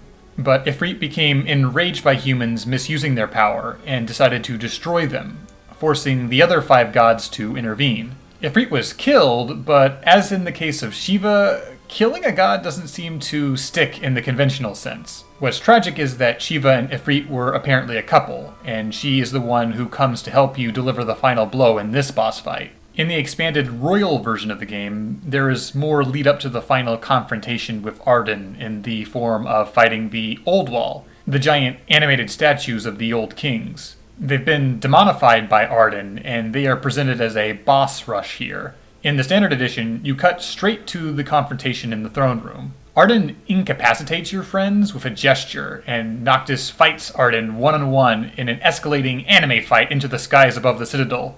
Ardyn savors this fight, taunting you every step of the way. This is everything he's worked for. But, of course, fate conspires against him. You win, and with his dying breath, he tells you he will wait for you in the beyond. Ignis, Gladio, and Prompto buy Noctis time by fighting demons so that he can complete the ritual. Noctis uses the Ring of the Lucii, and the ghosts of the old kings inside it all fuse with him, and this is apparently exceedingly painful. Noctis travels to the Cosmic Void, where he fights Ardyn's soul, who's all melty and evil. And then he teams up with the ghosts to shoot a giant magical laser at Ardyn that vaporizes Ardyn, Noctis, and the ring. And with that, dawn creeps over the horizon after 10 long years.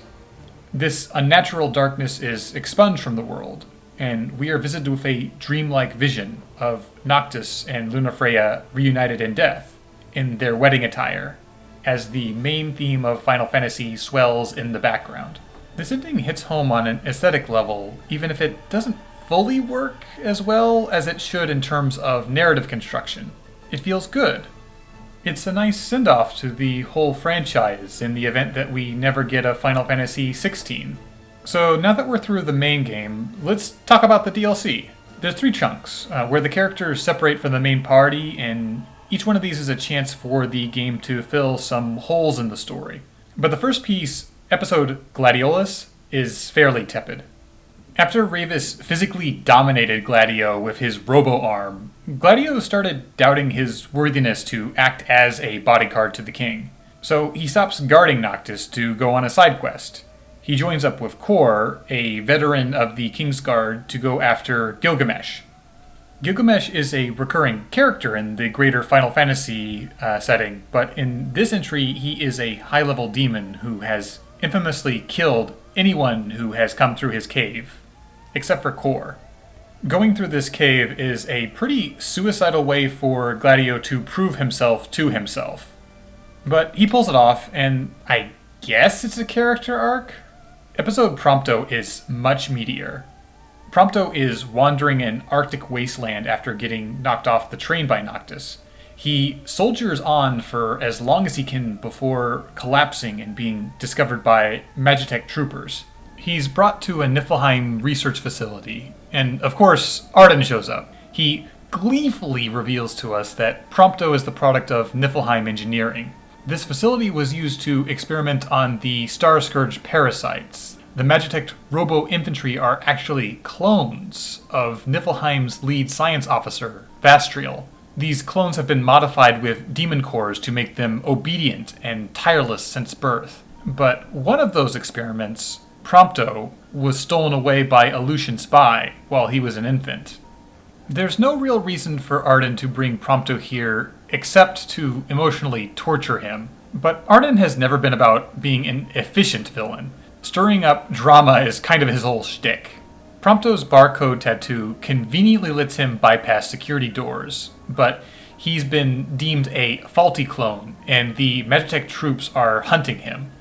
Prompto meets his clone dad, Vastriel, who is ranting about power and immortality and is already half demon.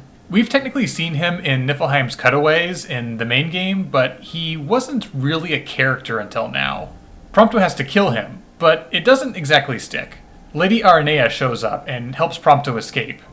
She's trying to destroy a capital W weapon Vastriel created. She relates that Noctis and the gang are worried sick about Prompto, but Prompto doesn't know if he can face the lads again knowing the nature of his origin. Aranea tells him to shut up and focus on what he actually wants. If he wants to be with his friends, then he needs to go after them. Prompto struggles with this for a bit, having visions and chasing after the messenger dog Prina. He remembers his lonely childhood. It's touched on that he reshaped himself to be accepted by Noctis and Lunafreya. He's terrified that he's a monster and will be rejected by his friends, illustrated by a sequence where Prompto imagines himself as a Magitech soldier, fleeing from Noctis. A lot of this is heavy-handed, but it fills in so many gaps about his character and delivers on all the pathos of Prompto being a secret Niflheim citizen that we never got in the main game. After killing a Magitech soldier, Prompto resolves that he wants to be with his friends. He goes with Aranea to confront Vastriel and take down his superweapon. They have a big fight with a cyborg gorilla, because why not? And then learn Vastriel has transferred his soul into the superweapon. Apparently, Vastriel formulated a plan to live forever using demon power, and the body he chose for this final evolution of man was a building-sized robo-worm. We should all live our dreams like this man. Anyway, Prompto shoots the giant worm with a turret gun for 20 minutes and it explodes. You did it! Prompto heads off to regroup with the boys, self-actualized and ready to face the future head-on. He's captured almost immediately after this off-screen. This is so he can be rescued by the boys later on. But that's okay. We already know that Noctis and the boys don't care where Prompto came from, and we get a nice little post-credits scene to drive this home. Episode Prompto is great. It takes a chunk of the narrative for the main game that fell short and ties up loose ends and delivers on something meaningful of Prompto's character. It's arguably the strongest piece of all game media for 15. Episode Ignis takes place during the raid on Altetia. Noctis has defeated Leviathan, Lunafreya is dead, and Noctis is passed out on the altar. Ignis, who was helping defend the civilians from Niflheim's soldiers, has to battle his way through waves of their forces to try and come to Nox's aid. He meets Ravis on the way, who allies himself with you as he wants to rescue Lunafreya. The game tries to iron out his uneven characterization here. Ravis has been working with Niflheim as a means to an end to protect his sister, and he has doubts that Noctis will succeed in saving the world from the Scourge.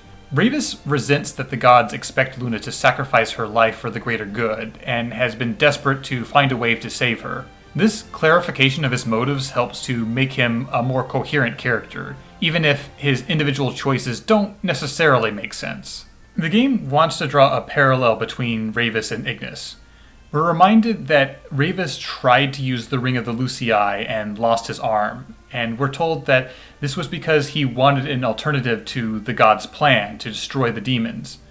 When you approach Noctis and Luna, Ignis finds the messenger dog Prina dying nearby. He has a vision of the god's plan for Noctis, that he has to sacrifice his life to save the world, similar to what was expected of Lunafreya. Ravis is furious to find his sister dead, and tries to kill the unconscious Noctis. Ignis intervenes, boss fights Ravis into behaving, only for Ardyn to crash the party.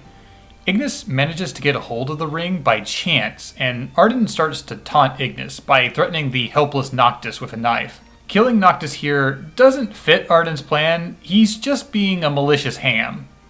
But Ignis doesn't know this, and we are presented with a choice. We can either fight back, or we can agree to become Ardyn's hostage. Ardyn wants to use one of Noct's friends as bait to funnel him towards the crystal to fulfill his destiny. He apparently thinks Noct is too much of a teenager to do anything on his own. This is the first and only real branching narrative choice this video game offers us. It's surreal because it spins the climax of the game in two wildly different directions. Choosing to fight back here is the most natural choice and results in the canon path of the game. Ignis puts on the Ring of the Lucii and sacrifices his vision for enough power to drive Ardyn away. Noctis wakes up sometime later, safe and sound, and the group has to come to terms with Ignis losing his vision. Alternatively, the player can choose to play along with Ardyn. You submit yourself to be his hostage, but you take the ring with you. Ardyn dumps you right next to the crystal in the Niflheim capital, and can't help but reveal his true identity as royal ancestral uncle. He explains he wants Noctis to fulfill his destiny, and then destroy him. Ignis refuses to allow this to happen, and powers up with the ring with the goal of sacrificing his own life to protect Noctis. It's an intense boss fight. The game prompts you to confirm that you want to burn through your entire life force to do this, and Ignis powers up with the supreme power of Mom Friend to succeed in actually killing Ardyn. Ardyn's soul technically still exists in the cosmic void known as the Beyond, but he's out of the picture in the material world, at least for now. Ravis helps Noctis, Gladio, and Prompto get to the capital to rescue Ignis. Noctis is beside himself to see his friend dying, and he beseeches the crystal to heal his friend. The crystal does this, undoing the life sacrifice, and then Noctis proceeds to enter the crystal with the ring per the normal routine. We cut to 10 years later. The team is outside the Citadel, and it seems like they had a much easier time getting there in this timeline. And Ravis is there. He's alive, and he's helping. Noctis goes to perform the ritual to banish the Scourge from the world, except this time it apparently does not require him to sacrifice his life. We see the dawn come up, and Ignis bows to Noctis, who sits alive on the throne. This new ending is happier by a wide margin, and it all stems from Ignis attempting to defy the divine plan of the gods. This sets up this strange precedent that the intended path the Astral set for Noctis is apparently not the optimal way for things to be handled. I find it ironic that the branching choice to fight back is the one where you are submitting to the will of the gods. It's odd to undermine the narrative of the main game like this, but since this was the last major piece of story content initially planned for Final Fantasy XV, I assumed they wanted to end it on an uplifting moment. There was more DLC though. The last piece of the first wave of DLC was the multiplayer component, Comrades. Comrades fleshes out the 10-year time skip while Noctis is in the crystal. You play as one of the Kingsglaive traders from the movie. Your character sided with Niflheim, but after the world is shrouded in darkness, you go to Lestallum with virtually everyone else to help with the survival efforts. You do various quests to this end, but the conclusion of this campaign involves the traitor Glaives dreaming that they need to go to the island of Angelgard, where Noctis will eventually awake. You go with Libertus, the guy from the movie who helped Luna escape from the city, in King Regis' boat. And you meet the gods there on the island. Bahamut requires you to be tested due to your treachery, and has a big boss fight with you to make sure that you are worthy of safeguarding the return of Noctis. After you've pummeled the dragon god adequately, he decides that you are absolved of your sins, and you are graced with the privilege of getting to hang out on this island and kill demons so that it will be safe for Noctis to ride a boat back to the mainland. It's not a great reward, but at least you're helping. Now, apart from the paid DLC, Final Fantasy XV also had limited events. These were only available for set periods, and seemingly will never be offered again. This is strange considering it's clear a lot of effort and production went into making this content. None of it is essential to the experience, but it rankles me that entire quests and gameplay is no longer available. These appear to be created as promotional content, an incentive to get people to buy the game or to cross-promote other products. The first of these was the Moogle Chocobo Carnival. There is no real story here. Altissia is having a celebration, and you can walk around, wear funny clothes, eat special food, play mini-games, and watch fireworks.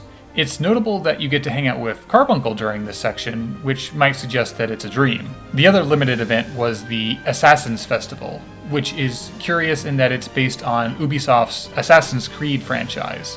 Lestallum is celebrating the whole concept of assassins, and people are handing out costumes with fully functional hidden blade weapons to teenagers, which is bizarre and a lawsuit waiting to happen. Noctis really gets into the cosplay, muttering the motto of the Assassin's Creed from that other game franchise repeatedly. Niflheim crashes the party, and we meet General Loki, who appeared in one cutscene in the main game and had no lines. He is using special technology that prevents Noctis and his friends from summoning their weapons or using magic.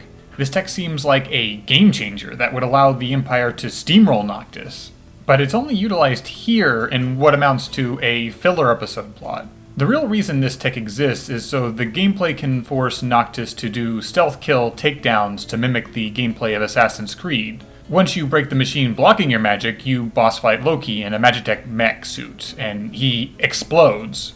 There were 2 more crossover events made, but those weren't limited. Adventurer from Another World has Noctis meet the cat girl Yejime from the Final Fantasy XIV MMO. She and a bunch of lizard people got transported to this world due to shenanigans. The lizard people want to summon the wind god Garuda, who wants to shroud the whole world in windstorms.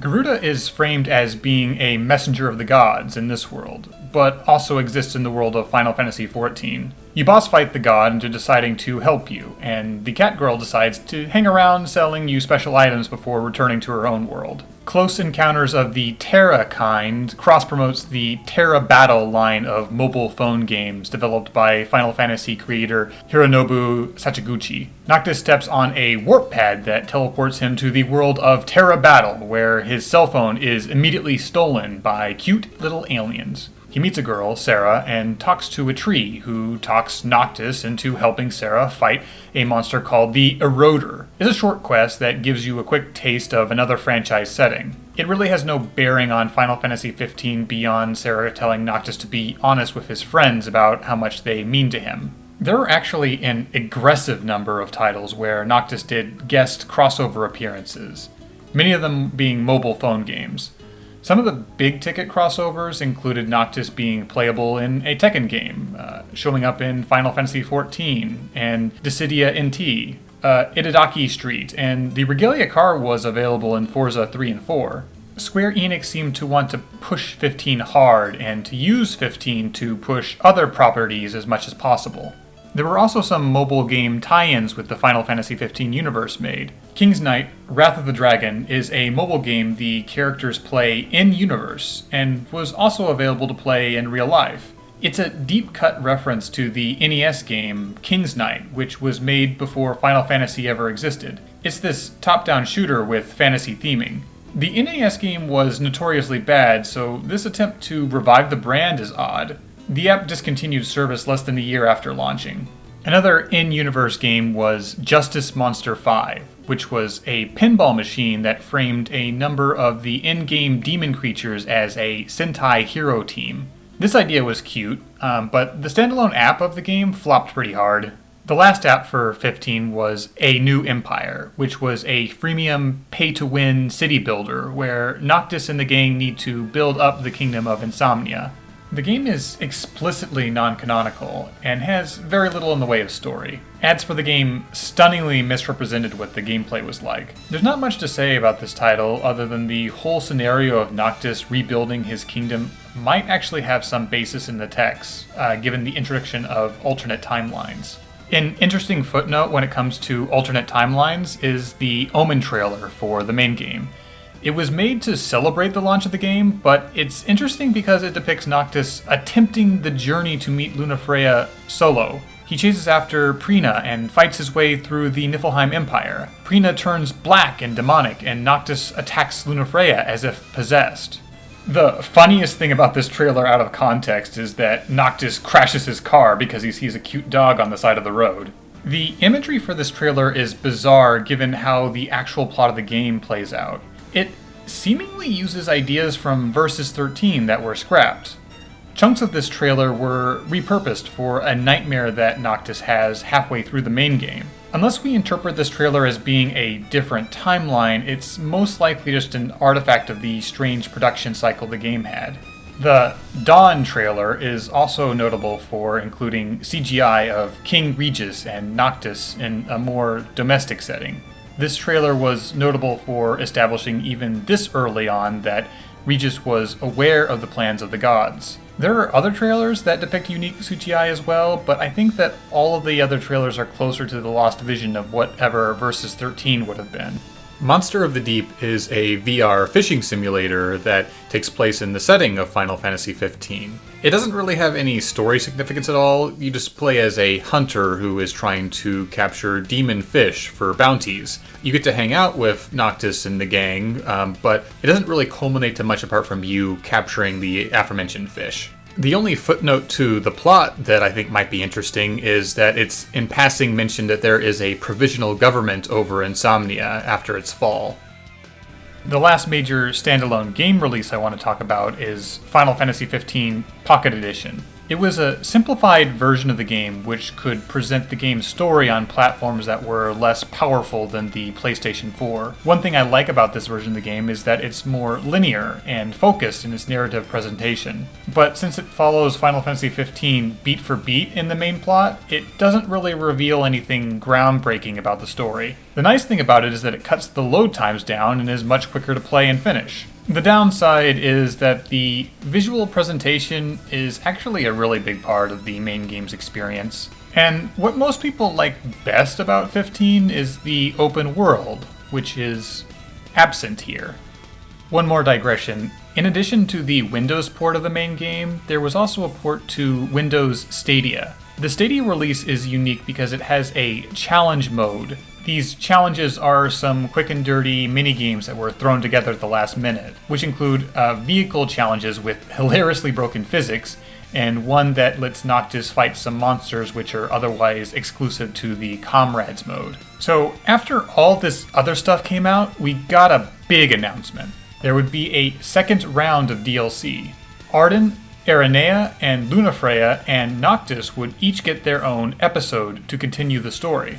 My reaction to this was mixed. I felt like Square Enix was putting so much energy into milking this one product, this one story that is already all over the place, that maybe they were likely making a mistake. On the other hand, I greatly enjoyed Final Fantasy XV warts and all, and watching them try to smooth over the broken parts of the game was fun. They either improved the story or they mangled it further, both of which were things I liked watching. Episode Ardyn came out alongside an anime prologue in the style of Brotherhood. I was excited to see this because Ardyn was my favorite thing about Final Fantasy XV, and now we would get a more fleshed out version of his backstory. The prologue illustrates the things Ardyn tells us about himself. Before the founding of Lucius, way back when the world was a more traditionally fantasy setting, a disease ravaged the land that turned people into demons. Ardyn was blessed with the ability to heal people of this disease by absorbing it into his own body. We learn his younger brother, Somnus, approached curing the disease by killing the infected. The Oracle of the Gods, Era, was supposed to relay a message from the gods about which one of these two brothers would become king. Ardyn is depicted here as saintly, stressing the importance of not abandoning people just because of the disease. He's depicted as Christ-like, and with a budding romance with the Oracle. Ardyn is informed by some soldiers that he was selected to become king, but when he shows up to the coronation, his brother Somnus stages a coup, asserting that the gods picked him. Somnus and Ardyn fight, and Era steps in the way of the blade to save Ardyn. Ardyn, stricken by grief, loses control, and the scourge inside his body makes him appear demonic. He beseeches the crystal for help, and it rejects him. Somnus, unable to kill the demonic Ardyn, seals him away in a prison where he stews in hatred for centuries, becoming even more embittered. This short is brief, and it has very little room to breathe, but it expands on what scant information we got in meaningful ways, and the DLC would offer yet more. Somnus seals Ardyn on the island of Angelgard, the same one Noctis woke up on. 2,000 years later, Prompto's clone dad, Vastriel, shows up with a platoon of Niflheim soldiers and unchains Ardyn and drags him out of the cave. Ardyn is delirious. Some modern Lucian soldiers attack, and Ardyn is forced to defend himself. During the fight, Ardyn discovers that his healing powers have been replaced with the ability to demonify, to transform a person into a demon. That sounds like something the Empire would like to weaponize. We fast forward through half a year of Vastriel probing Ardyn for research.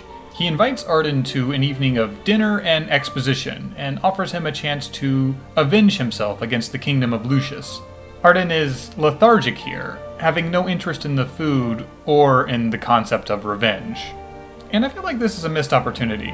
This game is trying to keep Ardyn sympathetic here, but this man has spent the last 2,000 years locked up with nothing to do but stew in the injustice of what Somnus did to him. For him to still be saintly after that means that the game now has to sell us on the complete inversion of his character. What the game is working towards here is a revelation. Vastriel continues our date by showing us the fruits of his research. There's a computer here that will give us more lore than contained in all the codex entries of the original game combined, and clarifies a lot of specifics. Vastriel has been experimenting with demons and is fascinated with Ardyn's power to demonify other living creatures. He reveals that Niflheim has captured the astral Ifrit and got him chained up under an air conditioner, running on full blast to keep him sedated. Vastriel wants Ardyn to turn Ifrit into a demon so that he can be controlled and turned into a weapon to conquer Lucius. Ardyn is horrified at this proposition and refuses. But then, Lucian assassins attack. Ardyn is being forced to defend himself against agents of the kingdom his treacherous brother built. He starts hallucinating that these assassins are copies of his brother, mocking him. I don't care for this scene as I feel like it is forced. Whether the literal ghost of Somnus is mocking Ardyn or else this is all in Ardyn's head, the scene is designed to push Ardyn over the edge, even though the preceding scenes suggest he hasn't held on to anger. It technically gets the job done, but I think it would have been more natural for Ardyn's bitterness to be more evident before this point. The fighting leads to Ifrit's air conditioner getting unplugged, so the god wakes up and is super pissed. It busts out and starts killing folks, and Ardyn resorts to demonifying the god to get him under control. Side note, when Ardyn demonifies someone, he takes possession of their memories. Absorbing the memories of a god should be a big world-changing deal, but Ardyn only has one takeaway from them. The gods intended for Ardyn to become king. Ardyn hallucinates or is haunted by a scene where his love, Era, explains on her deathbed that she told Somnus that Ardyn was chosen to be king. She blames herself for Somnus using that info to stage a coup. A spectral Somnus shows up here to be a shitty sore winner and force Ardyn to kill this apparition of Era. After this traumatic recontextualization of the greatest tragedy of his life, Ardyn is 200% on board with this idea of revenge. He uses his power to help Vastriel create Magitech soldiers. He becomes Chancellor of Niflheim, and on Founders' Day, the day the Kingdom of Lucius celebrates the proud history of its nation, Ardyn infiltrates the city of Insomnia to cause mayhem. This is where the core gameplay of the DLC happens. Ardyn, disguised as a security guard, zooms around the city, destroying generators that amplify the magic force field that protects the country. You destroy festival decorations, snipe balloons out of the air, kill countless Lucian soldiers, and buy an assortment of funny hats, all while listening to punk, hip-hop, nu metal. Tonally, it's way over the top, and doesn't quite fit the setup we've gotten with Ardyn. But it makes for a very fun sandbox. Ardyn uses Efreet to attack the city. You'd think people would talk more about the time a demonified god attacked the capital city of a sovereign nation in living memory, but you know how fast the news cycle is these days. Also noteworthy, the Old Wall rises to stop Ardyn, those living statues possessed by the kings of Lucius. It took way more convincing to get them help during Kingsglaive. Ardyn demonifies them one by one, and is eager to locate the one that represents his brother. A young King Regis steps in at this point to stop Ardyn, and Ardyn knocks him unconscious with an anime fight.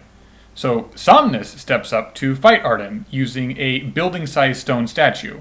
You face off in a climactic showdown where you stab at his ankles until he explodes. Defeated, the ghost of Somnus explains that he did what he thought was necessary to protect his people. He's contrite here, much different than the image of Somnus we have seen haunting Ardyn before.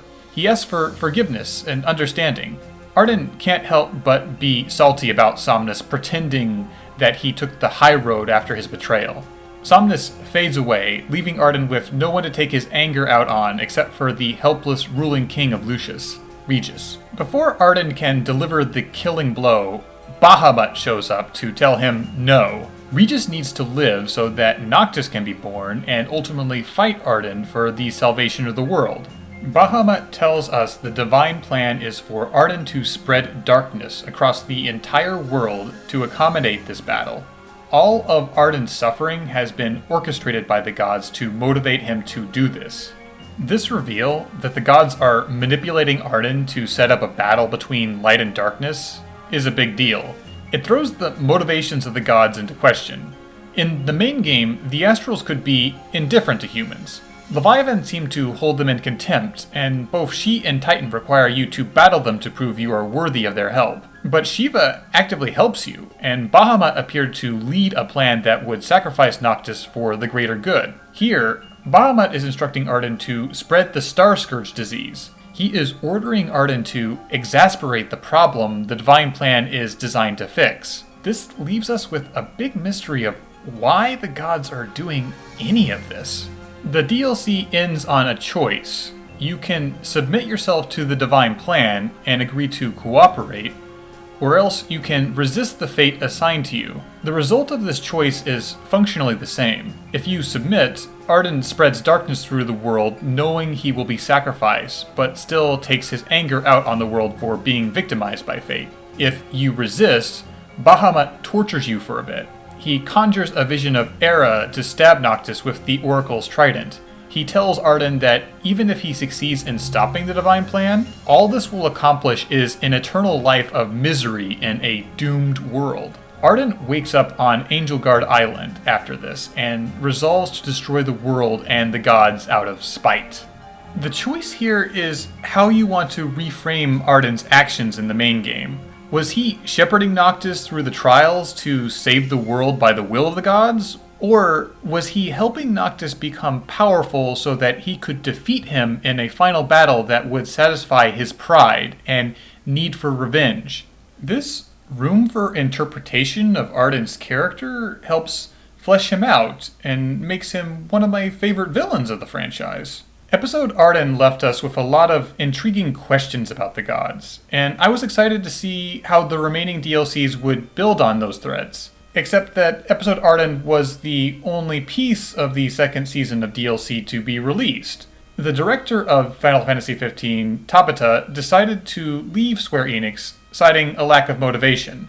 And I like to imagine he was just fed up with being the Final Fantasy XV guy in perpetuity. And I might be reading too much into this, but it's interesting that the story concepts for the second season of DLC focus on the theme of resisting the miserable fate assigned to you by a higher power. The ideas for the remaining DLC were collected into a novel called Dawn of the Future, which would serve as an epilogue for the Final Fantasy XV universe. Before I get into the book, I've got one more digression. This one is about Kingdom Hearts 3. Tetsuya Nomura was pulled off of Final Fantasy XV to work on Kingdom Hearts 3, and there's a number of visual elements that seem evocative of Final Fantasy Versus 13. In the Toy Story world, there's an in-universe video game franchise called Verum Rex, Latin for True King. It's this modern-day anime world where characters reminiscent of Noctis, Ignis, and Lunafreya battle robots. There's a lot of little visual details, like the Noctis analog Yozora sitting on stone steps, which feels very similar to the reveal trailer for Versus 13. In the Kingdom Hearts 3 Remind DLC, there's a very difficult to obtain secret cutscene where you see the character of Yozora ride in a limo in a way that visually calls back to the Versus 13 trailer. I've seen fan speculation that this is Nomura trying to repurpose the ideas and vision he had for Final Fantasy XV, or maybe even trying to set up a spin-off game franchise. But for right now, this stuff is just cute winking references to the people who have been following Final Fantasy XV since the beginning. So, given I am so deep into Final Fantasy XV that I am lost to humanity, I pre-ordered the Dawn of the Future novel as soon as it was announced. I anticipated it being awful, maybe as bad as the Parting Ways audio drama transcript, but I wanted resolution and was willing to wade through bad writing to get to it. It was not nearly as bad as I was expecting. While still very much genre fiction, the author Jun Ishima does a great job of capturing the voice of the characters, and the translator Stephen Kohler did excellent work keeping the prose smooth and readable. My low expectations were blown out of the water. The novel covers episode Ardyn, as well as the cancelled DLC episodes for Aranea, Lunafreya, and Noctis. There's a preface that summarizes the most relevant background info from the game and tries to refamiliarize you with all the characters and locations you probably forgot about since beating the game. The Ardyn section plays out largely the same as it did in the DLC, but it benefits greatly from the fact that we are inside Ardyn's head and we can understand his feelings. We also get an expanded take on the events of the Ardyn Prologue anime short. In it, Ardyn is established as being fitted with the ability to draw out Star Scourge's parasites from the bodies of people infected. But Ardyn cannot get rid of the parasites. They accumulate inside of him and cause him great pain. This is something only hinted at in other media. Somnus and Ardyn disagree about how to address the Star Scourge infection spreading throughout the population. Ardyn wants to personally heal as many people as possible, but Somnus, more grim and pragmatic, he believes that stamping out the infection requires killing the infected quickly. He calls Ardyn naive for thinking that saving one person at a time will be enough to stop the spread. Somnus's betrayal plays out the same as in the anime. Era shares the god's plans with Somnus, and Somnus stages a coup against Ardyn. Era dies defending Ardyn, and Ardyn beseeches the crystal for help, and is rejected. And then Somnus seals the immortal Ardyn up on Edelgard Island. The stuff with Vastriel collecting Ardyn plays out mostly the same as well. The visions Ardyn has of Era and Somnus are clarified as Ardyn being delirious and grappling with his emotions. Ardyn is still lethargic after being brought to Niflheim, but it's explained as him being emotionally deadened after so long in solitary confinement. The rage is still there, buried, and the transition from Ardyn being despondent to revenge-driven is a lot smoother and better executed. Here's some gossip. We learned that the Niflheim Emperor Daedalus has a son. Apparently, the queen died and left Daedalus with an infant child. We get a new scene where Ardyn and Vastriel tempt the Emperor with the idea of immortality to goad him toward war with Lucius, saying the crystal is key to eternal life. We also get a lot more info when Ardyn absorbs Ifrit's memories. We learn that the crystal is a direct gateway to the Beyond, and that the cosmic void we saw in the main game is clarified to be part of the afterlife, or realm of the gods. It spelled out that the reason Ardyn is immortal is because his soul exists in the Beyond, separate from his body. The crystal is set up to absorb all of the Star Scourge and then shatter. Again, Noctis and Ardyn are meant to serve as sacrifices to collect all the Star Scourge in one place to purge it. Or at least that's how it's framed until later. Last thing for Ardyn. We jump forward to him sitting on the throne of Insomnia, waiting for Noctis to show up for them to have their final battle. Instead of Noctis walking into the throne room, though, we see someone who is supposed to be dead. Lady Lunafreya. What? Okay, that's a good hook. What the heck is going on there? Well, we'll have to wait to find out, because the next chunk is Episode Aranea, subtitle, Beginning of the End. Aranea's section opens on her munching on stale popcorn and reflecting on the cleanup efforts after the Leviathan fight in Naltesia. We're told she, Biggs, and Wedged helped the survivors of the battle, which is a little weird given that Niflheim attacked the city. But this is meant to remind us that they're sympathetic. The popcorn, which was salvaged from the ruined city, is described as tasting awful, but Aranea hates wasting food. Right now, Aranea, Biggs, and Wedge are running on 36 hours of no sleep overtime patrolling the skies over the Niflheim capital in a dropship. This whole introduction sets a tone of discontent with how Niflheim operates and how it treats its people as disposable. The action starts when the Magitech soldiers begin acting weird. Demons start spawning in the capital city. Diamond Weapon, the super weapon we saw attack Insomnia and Kingsglaive, goes crazy and starts wrecking the city. Aranea anime fights her way through the demons trying to stop Diamond Weapon from wrecking the city, while Biggs and Wedge try to coordinate evacuation of civilians. Aranea is forced into the Imperial Palace by the fighting, where she hears Ardyn on the PA system gloating about betraying the Empire. This is setting up the state of ruin we see the city in toward the end of the main game. The civilians are being shepherded onto trains to escape to Tenebrae, but Ardyn is way ahead of them and sends Diamond Weapon that away to cut off their escape. Biggs is already driving the train toward Tenebrae into this trap. Aranea isn't paid enough for this and crankily sets out to save the civilians. She tries to regroup with Wedge on the dropship, but gets attacked by Imperial Officer Loki of all people. Loki is the guy from the Assassin's Festival who only ever showed up in one other cutscene in the main game.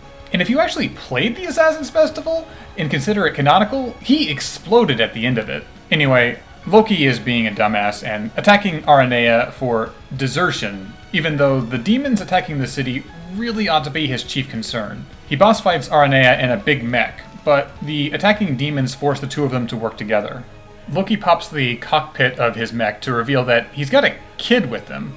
This is Solara, the illegitimate granddaughter of the Emperor.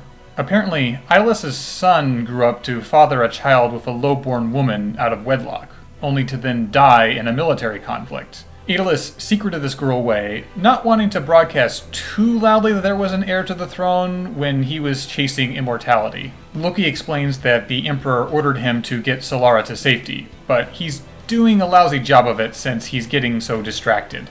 Loki entrusts Solara to Aranea, since he's real big on making a big showy last stand for the glory of the Empire. Aranea thinks he's an enormous idiot for making a big showy final goodbye, considering it a jinx and a death wish. Now, Solara, she's feisty, wanting to fight the demons. She reminds Aranea of her own childhood, where she was holed up in a church during a demon attack. Aranea's father forbid her from fighting the demons, and then he went and got himself killed. Aranea was then raised by the community and went on to become a stubborn and sardonic soldier. Aranea and Solara regroup with Wedge, who is drunk driving the dropship. They give chase after a battleship carrying Diamond Weapon, and Aranea hops on the machine guns for what would have been a turret section. She guns down demons out of the sky and grounds the battleship outside of Tenebrae. The dropship runs out of fuel, and Aranea is forced to fight Diamond Weapon on foot. Wedge and Aranea share a "it's been an honor to serve with you" moment before backpedaling to say that lines like that are jinxed and never mind. There's an extended boss fight where Aranea dragoon jumps all over the place and succeeds in busting the demon core out of the weapon. She doesn't quite finish the job and is about to be killed when Biggs and Wedge show up out of nowhere in magic armor to distract Diamond Weapon long enough for Aranea to land the killing blow on the boss. Catastrophe has been averted, and this leads to where Aranea ran into Noctis and Tenebrae in the main game. The book then flash-forwards to the Decade of Darkness. Aranea is living in Lestalem with Biggs and Wedge, and contributing to the survival effort. The three of them have become makeshift parents for Solara, who has grown into a precocious teenager, dead set on joining the Hunters. Aranea has become an overprotective mother type, but the irony of this is not lost on her. Solara has taken Aranea's example and become a stubborn and hard-headed warrior. She lies to her parents to go join a hunt, and the section ends with Aranea deciding to trust that Solara will come home, and starts making dinner in hopes that Solara comes back safe. Out of any of the stories in this book, Aranea's feels the most like a blueprint for what would have been actual game DLC. The bulk of the story is taken up by combat encounters and gameplay sections that have to be glossed over in prose format.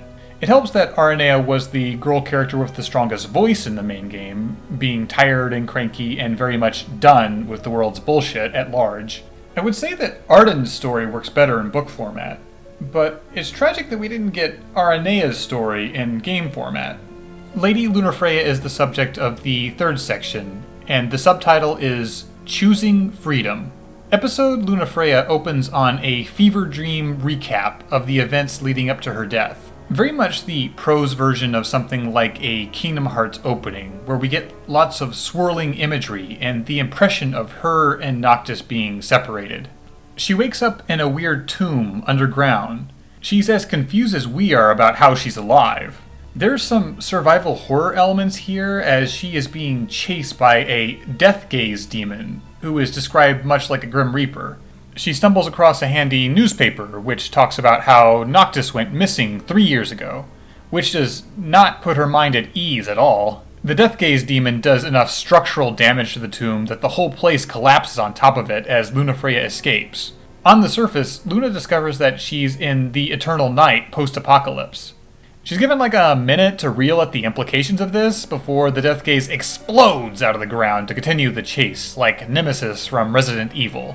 Luna takes a tumble downhill onto a roadway and nearly gets run over by a woman on a motorcycle. This is a grown-up Solara. Get it? Sol, Luna, Sun and Moon? Cute. Solara's bike gets damaged and the two of them are forced to fight the monster. Luckily, Sol is decked out head to toe in firearms. Meanwhile, Luna picks up a stick off the ground and tries not to look pathetic in comparison. It doesn't take long before it's clear Solara is going to need more backup than a timid, posh princess with a stick. Lunafreya, trying to think of something more to help, discovers that she has some sort of magic power. She can will the Death Gaze to die and starts to absorb it. Luna gets injured as they finish the demon off. We get an alarming discovery. Instead of blood, Luna is leaking miasma, the same smoke the demons spew when they die. Her wounds heal almost instantly, but now they've both got questions about whether Luna is even human. Solara is super guarded with Luna, suspecting her to be a demon, but Luna is so posh and polite that she has no choice but to let Luna come along with her. Together, they push Sol's bike to an outpost, and we're informed we're deep in Niflheim country right now. The outpost is empty, just a waypoint for travelers to rest from demons. Luna hangs back while Sol calls Cindy on her cell phone and gets instructions on how to fix her bike. She also asks Cindy to tell Gladio about this maybe demon person claiming to be Lunafreya. Umbra shows up, but very pointedly cannot relay a message to Noctis, which worries Luna. She reflects on her childhood and how she was trained by Lady Gentiana from an early age to serve as Oracle. Bahamut then speaks directly to Lunafreya's brain for a big exposition dump. We get some details about the Ring of Lucii, specifically that it can call souls to the mortal realm, and it can also enable someone to physically cross over into the beyond. Luna sees a vision of Noctis sacrificing himself to purge the Star Scourge. Bahamut then orders Luna to go to Insomnia, implying that something has gone wrong with the divine plan. The implication here is that Bahamut has resurrected Lunafreya to do something about Ardyn. I have a lot of confusion over what has exactly changed, as this story is considered an alternate timeline to what happened in the main game. The Final Fantasy wiki suggests that Ardyn refusing to comply with destiny, as seen in the end of episode Ardyn, is the point of divergence. That Bahamut is nervous and decided to revive Luna to somehow deal with this. Luna complies with this directive and asks Solara to help her go to Insomnia. Sol raises an eyebrow at this, since a maybe demon lady asking to go to a demon-infested ruined city is pretty suspicious. But she agrees to take Luna at least part of the way there. So the journey to Insomnia becomes this sort of inverse of the road trip in the main game. Instead of four bros aimlessly questing around to ultimately arrive at the heart of Niflheim, Lunafreya travels with a gal pal through the dark ruins of a destroyed world to work her way from Niflheim to where Noctis started. I like the symmetry of this, but if this were actually made into a game, it feels way too ambitious for a 1 to 2 hour chunk of DLC. The DLC would have needed to be super linear out of necessity, and the game would need to abstract the amount of geography they'd have to cover. The journey is interrupted with demon battles, which would have made up a lot of the gameplay. Luna absorbs the scourge parasites from the demons in the same fashion as Ardyn. We're told that she can feel the parasites wriggling inside of her. Desiccated human corpses are left behind when she absorbs all of the scourge from a demon. Despite Luna's misgivings with the powers, the demons appear to be seeking Luna out, requiring her to use the power more and more. The more she absorbs, the more powerful she becomes, quickly outpacing Solara in combat ability. Sol and Luna bond on the trip. Luna talks about how her life was entirely defined by her training to become the Oracle and to fulfill the divine plan. Solara is outraged Luna wasn't paid for any of her service as Oracle, and challenges Luna by asking if her duty is what actually makes her happy in life. Luna isn't really sure how to answer, being so sheltered and taking for granted that the will of the gods was what was best. She slowly begins to question the motives of Bahamut because of Sol's prodding. I'm not a big fan of this new angle for Lunafreya. The one defining characteristic she had in prior media was her absolute conviction in the divine plan. She was the best part of Kingsglaive, jumping out of airships and hurling herself into danger she wasn't equipped to handle, because she was that dedicated to fulfilling her role as Oracle. She made covenants with the Astrals on Noctis' behalf, knowing full well that it would lead to her death. Luna was the one person who had any idea what the Astrals were trying to accomplish, and up until this story, it appeared that the gods were trying to fully eradicate a parasitic disease turning people into demons. Her biggest moments involve her asserting that Noctis' destiny must be fulfilled to cleanse the world of the Star Scourge.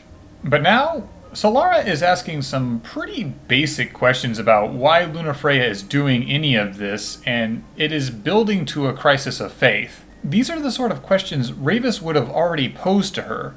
Luna thinks about how accustomed she is to answering questions of faith with ritual platitudes rather than sincere reflection. This retroactively changes Lunafreya from being maybe the one person who really understands what is at stake and is willing to sacrifice anything to ensure the survival of everyone, to a naive pawn who was too sheltered to ever question whether the gods had humanity's interests at heart.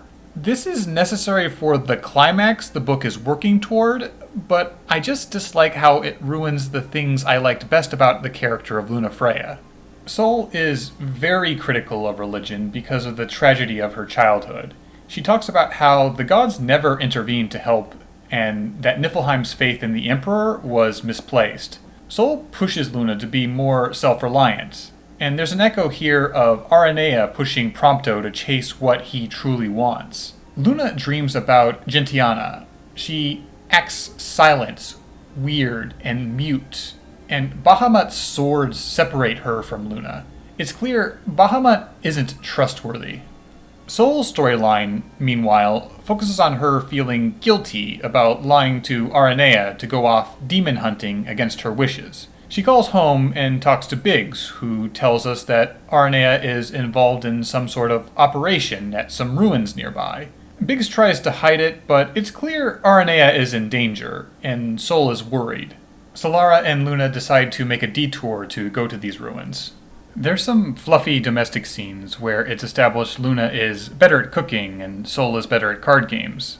They share tea. Luna is played up as the demure, ideal housewife type. Her narrative voice is less compelling prose than Aranea or Ardyn's, especially since Luna has very limited opportunities to show her sweet-natured compassion. They arrive near the ruins and get ambushed by demons.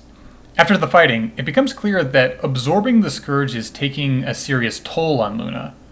Black splotches are forming on her skin, and she has flashes of altered personality where she becomes more ruthless and monstrous. Luna tries to express some final thank yous for everything Sol has done for her, and Solara shuts that down hard, echoing Aranea's sentiments about grand farewells or thank yous being a death jinx. Sol has bonded with Luna enough at this point to want Luna to stop using these powers altogether. But it's the one tool Luna has right now to help. Sol challenges Luna again about what she actually wants out of life, and Luna answers that she just wants to be with Noctis. But I don't know that I buy that. I know that the plot of all of this media tells us over and over that Noctis and Luna love each other, but they have almost no on-screen chemistry together.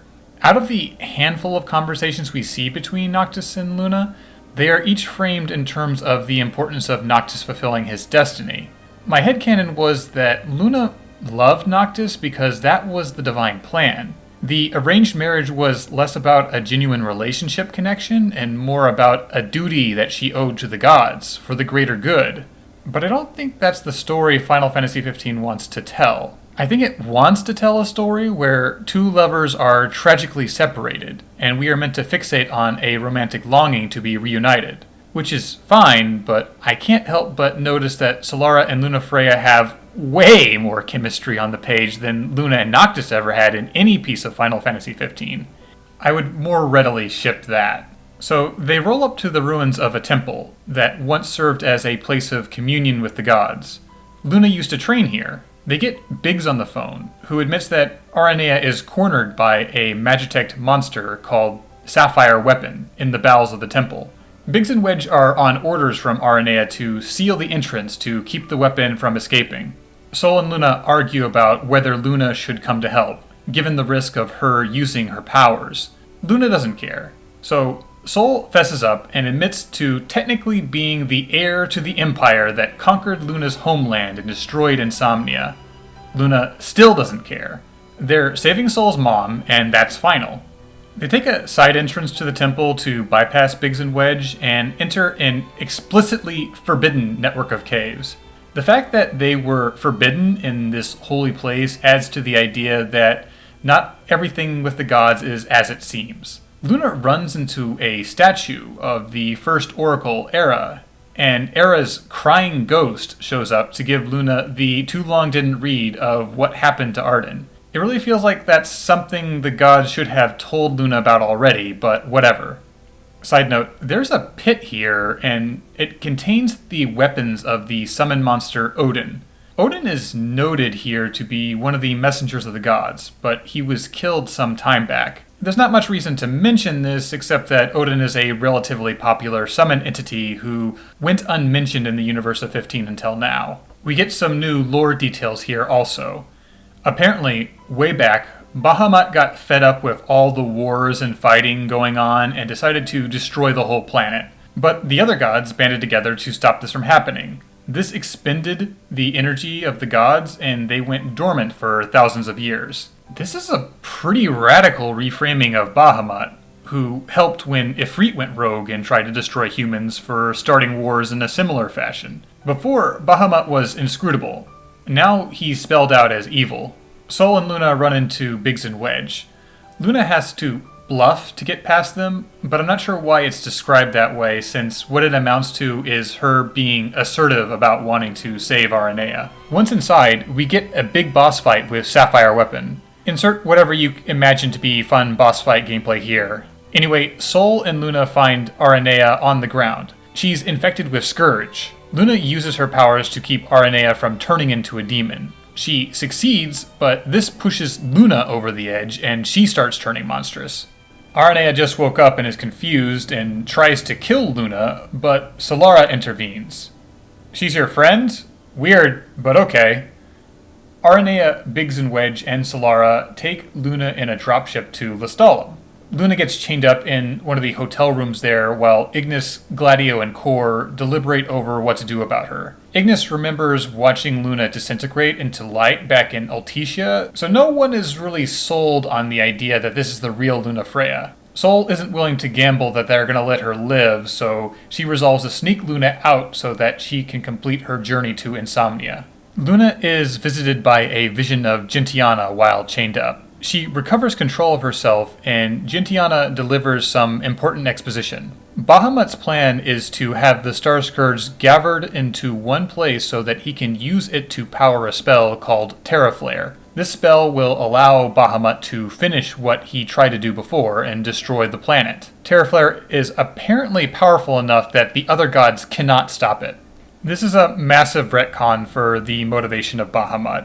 Given how sketchy the gods have been since episode Ardyn, it makes sense to have this be a point of escalation over the original game's plot. But, like the retcons for Luna Freya, I find this damages the overall story in ways I dislike. The divine plan is revealed to be the destruction of the planet. The other astrals, and in particular Gentiana, have been complicit in helping this plan happen, even though they are otherwise shown to be desperate to stop Bahamut from doing this. I infer that there's some politics to this, like maybe Gentiana has to comply because Bahamut is the leader, but it kind of feels like this new direction was chosen not because it made sense in the context of the original story, but because it was the best way to create an even bigger climax. But this also implies that the happy ending we saw at the end of the main game was an illusion, that Bahamut would soon destroy the planet with Terra Flare after Ardyn was defeated. And maybe that's cool if you like the alternate timeline this book proposes, but is lousy if you enjoyed the ending of the main game like I did. Ironically, the alternate ending to episode Ignis might be even happier with this revelation. Theoretically, if Ignis defeats Ardyn before he can create enough Star Scourge to swallow the whole world, then Bahamut's plan can't occur, but maybe that isn't a guarantee. Vastriel's lab in episode Ardyn suggests that the miasma released by the demons has a light blocking effect, so perhaps given enough time, the world would be swallowed anyway, and Bahamut's plan is simply to expedite this process. There's also the issue of Ardyn's soul, which is still in the Beyond, and means he is not dead, so it's possible he could just come back eventually. Multiverse stories are difficult to do well and are often done poorly. I'm not a fan of how it is handled here. This reframing of the story of Final Fantasy XV is disappointing for me because it undermines the main story where most of the other content just adds to it. But pressing on, Solara sneaks Luna out of the hotel and gives her the motorcycle. We're reminded that grandiose goodbyes are a jinx. Luna departs for Insomnia and manages to arrive at the throne room without too much trouble. Ardyn is taken by surprise by the fact that Luna Freya is alive, and what's more, she wants to make a deal. And the section ends there, on a tease that Luna is about to flip the script on the ending we are familiar with by allying herself with the original villain of the game. Oh, snap.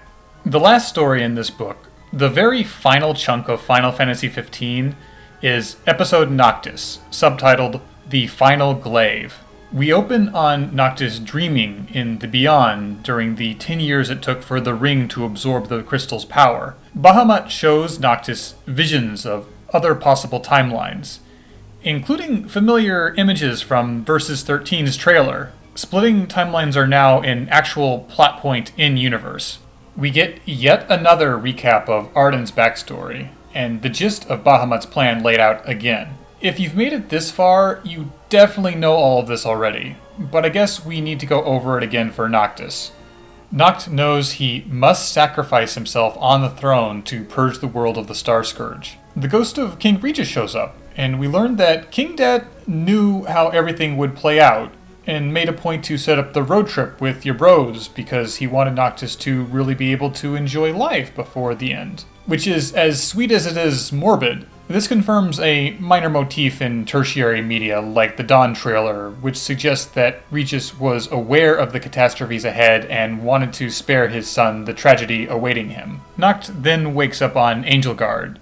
Our first major divergence from the original game is that Umbra delivers a journal from Lunafreya detailing her road trip with Solara. Noctis rides the boat provided by the Kingsglaive traders to Golden Quay, where he meets up with Solara instead of Talcott. Solara proceeds to recap everything else in case you weren't paying attention or decided to skip to the end of the book. We get this cute but bizarre detail that apparently Luna played Five Finger Fillet with Solara, a game where you rapidly stab the space between your spread fingers with a knife, and apparently Luna was really good at it. They drive towards Cindy's workshop in Hammerhead to meet up with the boys.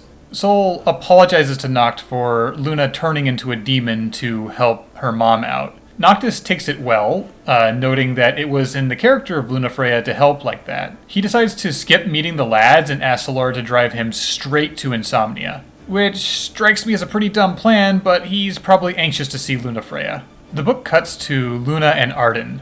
Ardyn has had a moment to soak up the irony of Luna asking him for help, but he's opted to be rude and sarcastic rather than helpful. He sicks Ifrit on her, so now we've got a ticking clock as Luna fights a god solo. Meanwhile, Solara has dropped Noctis off outside the city gates. She's good friends with Luna, but she's not suicidal enough to take on the demonic hordes inside the city. Noctis fights the Old Wall statue of Somnus, gets swarmed by the demons, and acknowledges that he was kind of a dumbass for not making a 5-minute detour to pick up the rest of his party members. Based on what he read in Luna's journal, he starts questioning whether the gods really have humanity's best interests at heart. Right before Noctis arrives at the Citadel, Lunafreya uses her powers to cleanse Ifrit of the Scourge, and asks Ifrit to form a covenant with Noctis. Noctis walks in the door just as Luna is hitting critical mass with dark parasite energies.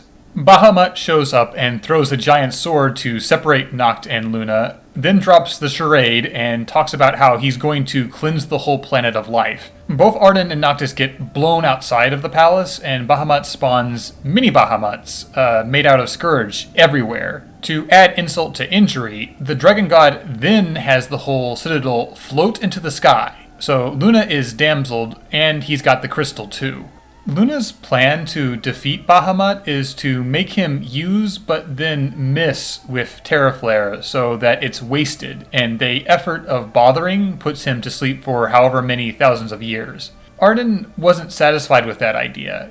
He's pretty sure that killing Bahamut would be better, but also figures that Bahamut can't be killed because his soul is in the beyond. Or at least, that's how Ardyn's immortality works, and he correctly assumes it's the same for the gods. Noctis is mad about his fiancé, his house, and his crystal getting stolen by a dragon, so he gives chase. There are so many demons, though, that warp striking his way up there isn't working. Luckily, Ignis, Gladio, and Prompto show up to save the day. This reunion is pretty truncated, which is too bad since this is the true ending timeline, and I'd like to spend more time with these characters, but they at least get to help. More importantly, Aranea, Biggs, and Wedge show up out of nowhere in a dropship, which makes getting everyone up to the Citadel feasible.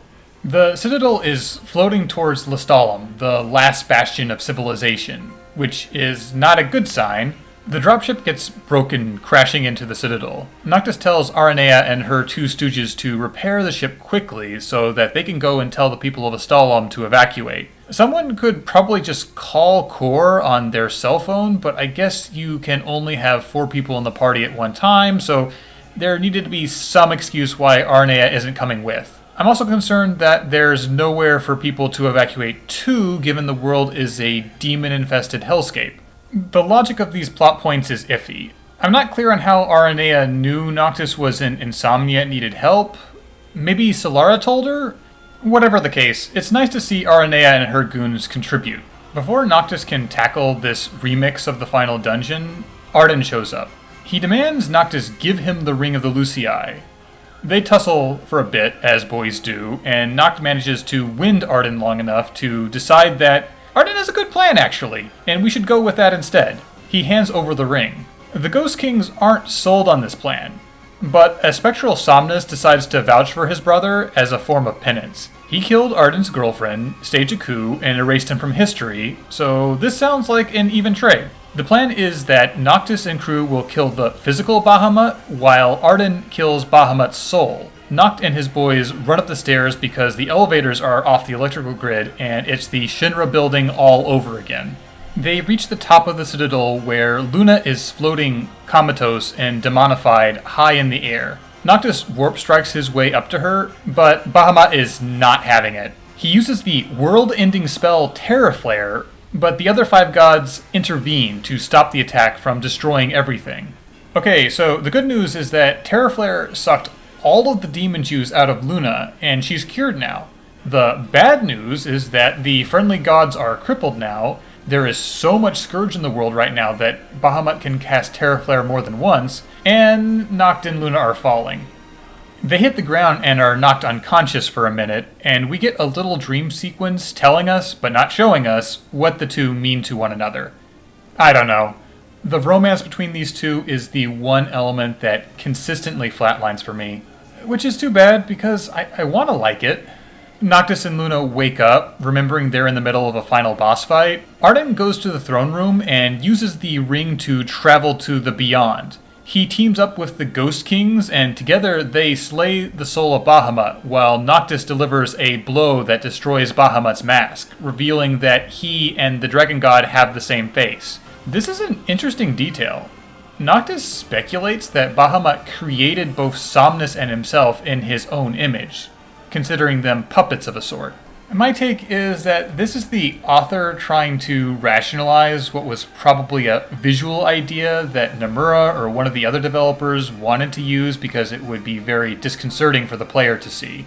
Ardyn deals a fatal blow to Bahamut in the physical world, while Bahamut's disintegrating soul gloats to Ardyn that the astrals and the crystals will all disappear because of his death. Which is fine. The characters are okay with the idea of surviving without gods. The crystal soaks up every last drop of the Scourge and then shatters. Ardyn, serving as the sacrifice in place of Noctis, crumbles to ash in the beyond.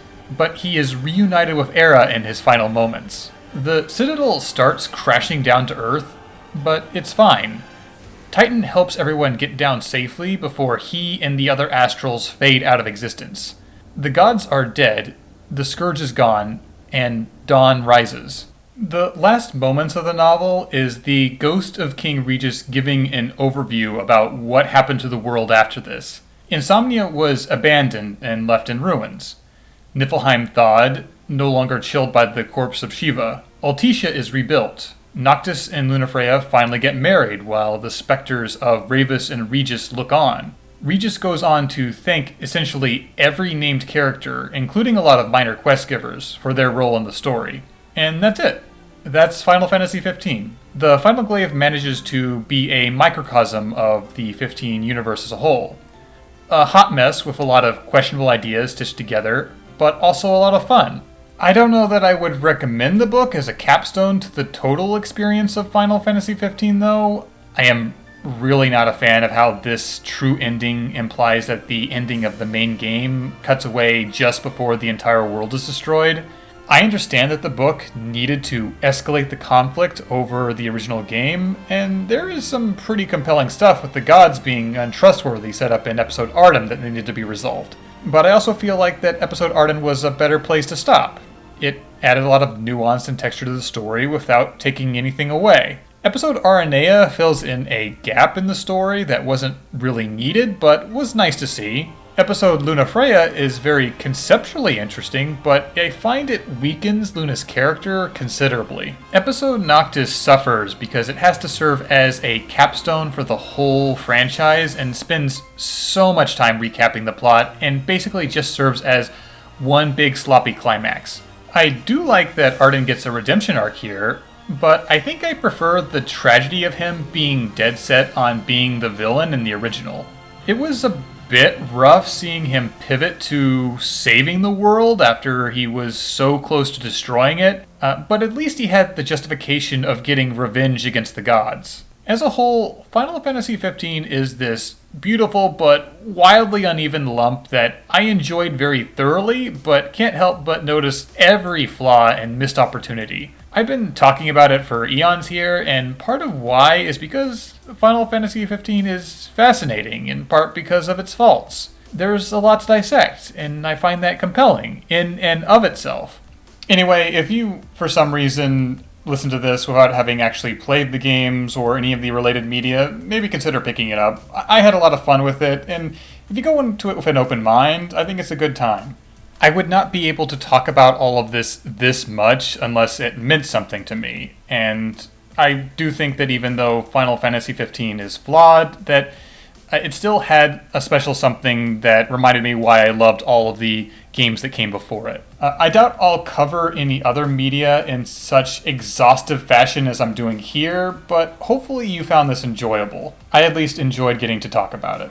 Thanks for listening.